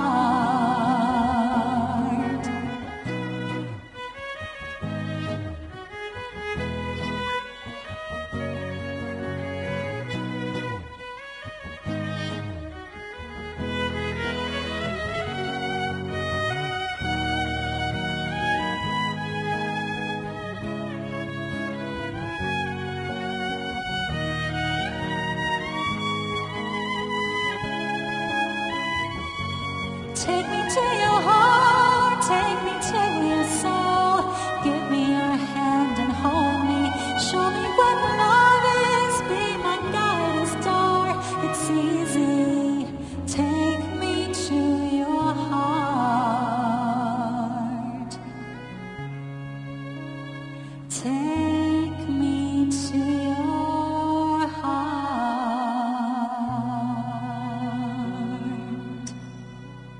Good evening, ladies and gentlemen, our distinguished ladies and gentlemen. My name is Siti once again, and it's my pleasure and my honor to be singing for all of you tonight.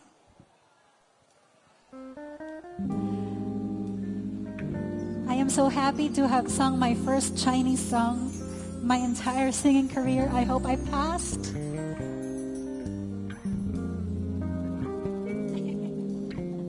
Now these are songs from my first album, Cafe Bossa.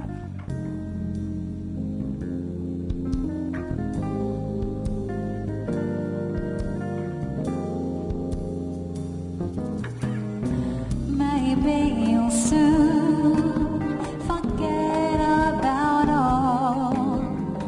Maybe you'll miss it like I do. But one thing's for sure, I'm on the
was meant for beauty queens and high school girls with clear skin smiles, who married young and then retired. Valentines I never knew, the Friday night charades of you were spent on those more beautiful. At 17 I learned the truth. And those of us with ravished faces, lacking in the social graces, desperately remained at home, inventing lovers on the phone who'll call to say come dance with me and murmured vague obscenities. It isn't all it seems at 17.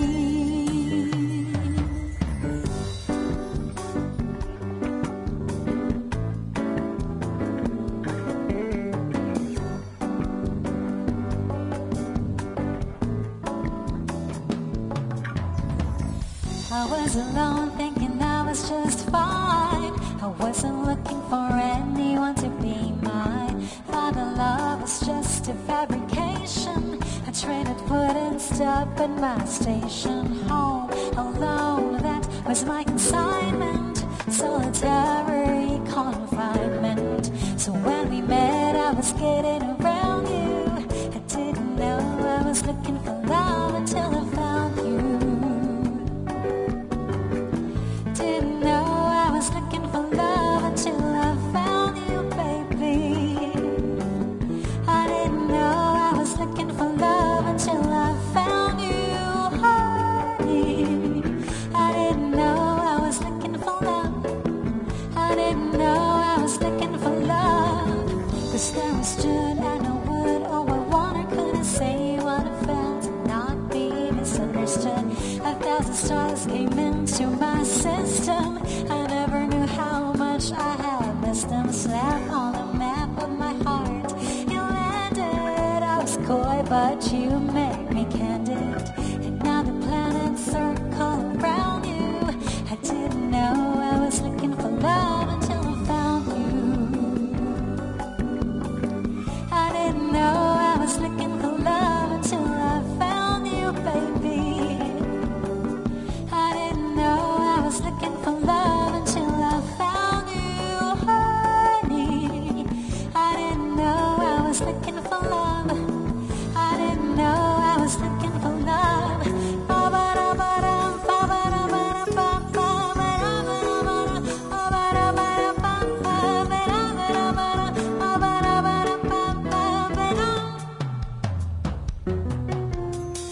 Fly me to the moon, let me play among those stars. Let me see what spring is like on Jupiter and Mars. In other words, hold my hand. In other words, darling, kiss me. Fill my heart with songs, let me sing forevermore. 'Cause you are all I long for, you're all I worship and adore.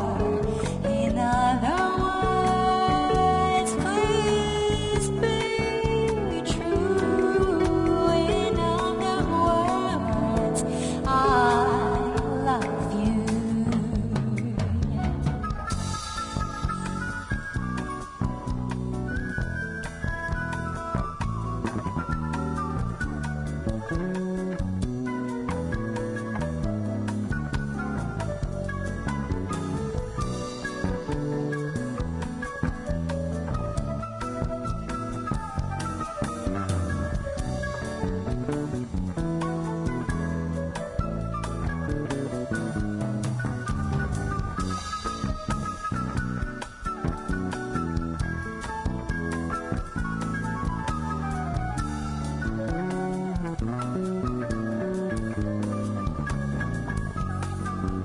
Yes, yeah, thank you. Thank you for swaying along with me.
chance set my eyes on you.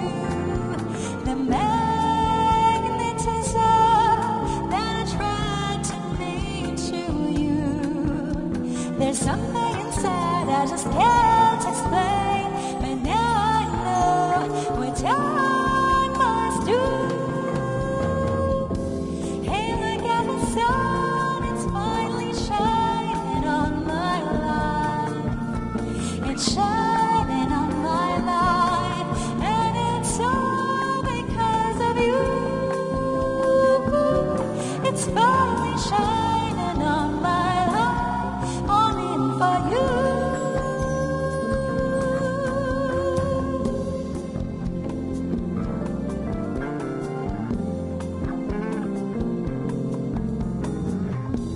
All of my life, I've wandered around time and again, but I never thought that all my searching would come to an end.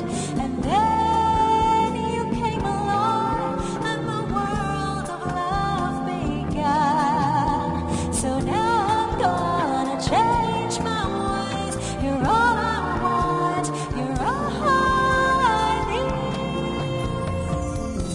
Hey, look at the sun, it's finally shining on my life. It's shining on my life, and it's all because of you.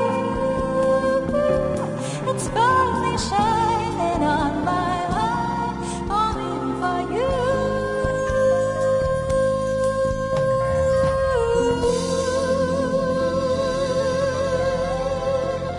Thank you so much, and have a wonderful evening, everyone. Thank you so much, City Navarro. Ladies and gentlemen, a round of applause. And we've got more coming up. Okay. What an angelic voice, right, Carlo? Indeed, Yes. the queen of bossa nova in the Philippines. Wonderful performance. And as we continue tonight's celebration, here is a treat for all of us. And right now, it's time to be amazed and entertained by a very special performance. She is the 2018 grand winner of Filipinas Got Talent. Let us all welcome on stage the captivating Cristel De Catalina.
my God. Thank you so much, Christelle. What an incredible performance. Gripping performance. Gripping indeed.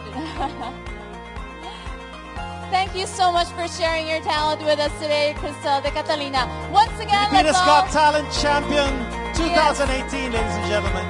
A big warm round of applause for Cristel de Catalina.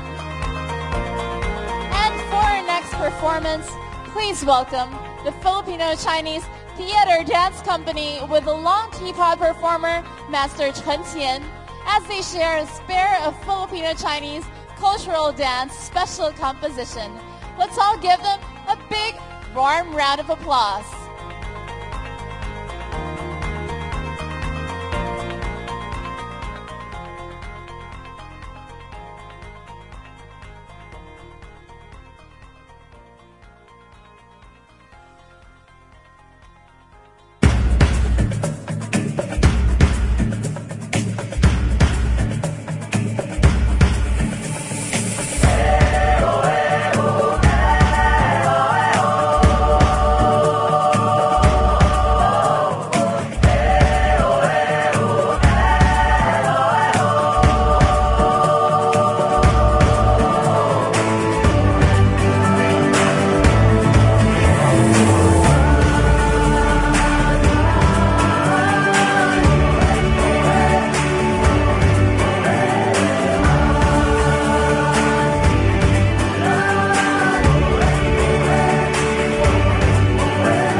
If you feel that the world is down and blue, and if you feel that you won't make it through, just look around. You're not alone, that's true. If there are things that don't go your way, always remember I am here to stay. Friends forever, come what may. You don't have to worry that you don't have anybody. I got you and you got me. You have a friend in me. We'll get through all this together. Then now until forever, I got you and you got me. You have a friend in me. Through thick and thin and everything in between, in good or bad times, our friendship will stand the test of time. 'Cause I know whatever's told, we ain't friends together. You got me, I got you.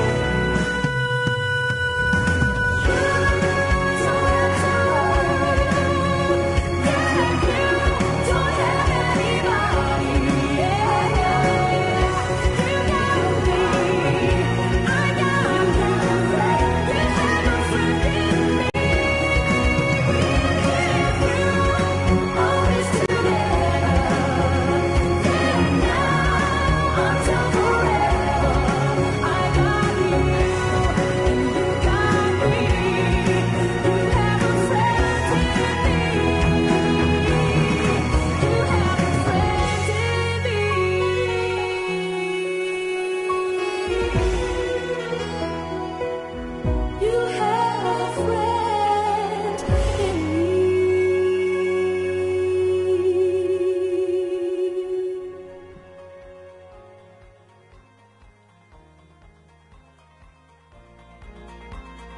All right.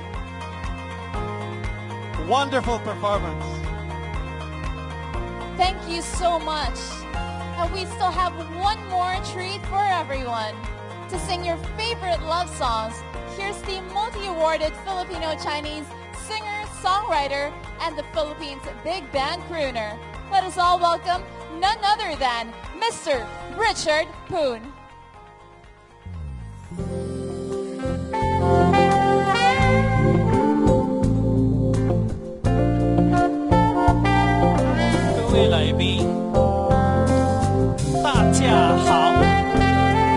Welcome to the Philippines. Here's a song called The Moon Represents My Heart. 你问我爱你有多深，我爱你有几分，我的情也真，我的爱也真，月亮代表我的心。你问我爱你有多深，我爱你有几分，我的情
谢.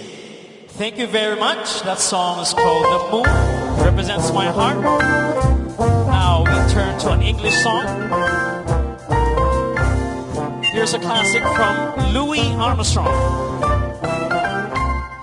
I see trees of green, red roses too. I see them bloom for me and you. And I think to myself, what a wonderful world.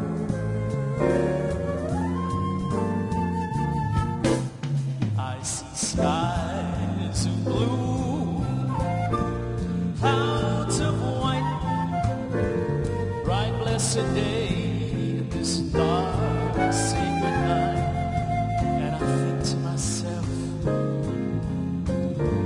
ce que mérite ce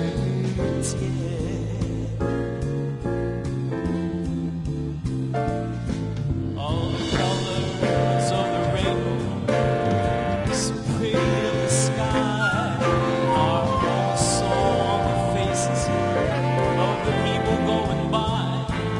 I see friends, they're shaking hands, saying how do you do, ni hao ma. What they're really saying is, I love you. Your babies cry, I watch them grow. They learn much more than I ever know. And I think to myself, it's still a wonderful world. All the colors of the rainbow, so pretty in the sky, are also on the faces of the people going by. I see friends, they're shaking hands, saying how do you do. What they're really saying is, oh I love you. Babies cry, I watch them grow. They learn much more than I ever know. And I think to myself, what a wonderful world.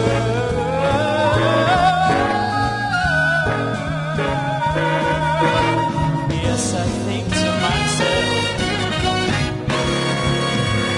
what a wonderful world.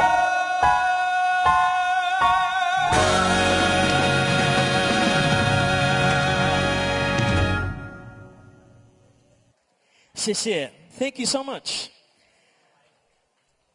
Thank you so much. With so much contention now on social media, I think this is something not just the Philippines or China needs, but everywhere around the world. What the world needs now is love, sweet love. It's the only thing that we're just too little love. What the world needs now is love, sweet love. No, not just for some,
prosperity, and good health. 谢谢你们.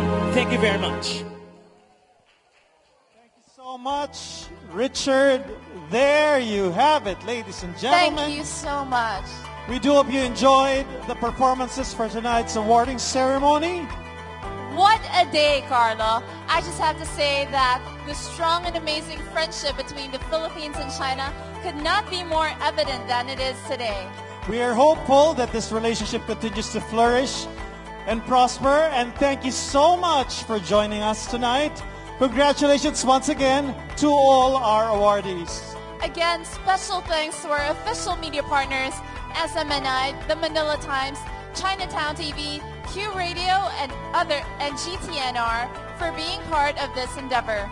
Once again, I'm Luella Chan. I'm Carlo Rosa. Thank you so much, and have a great night, everyone. Thank you.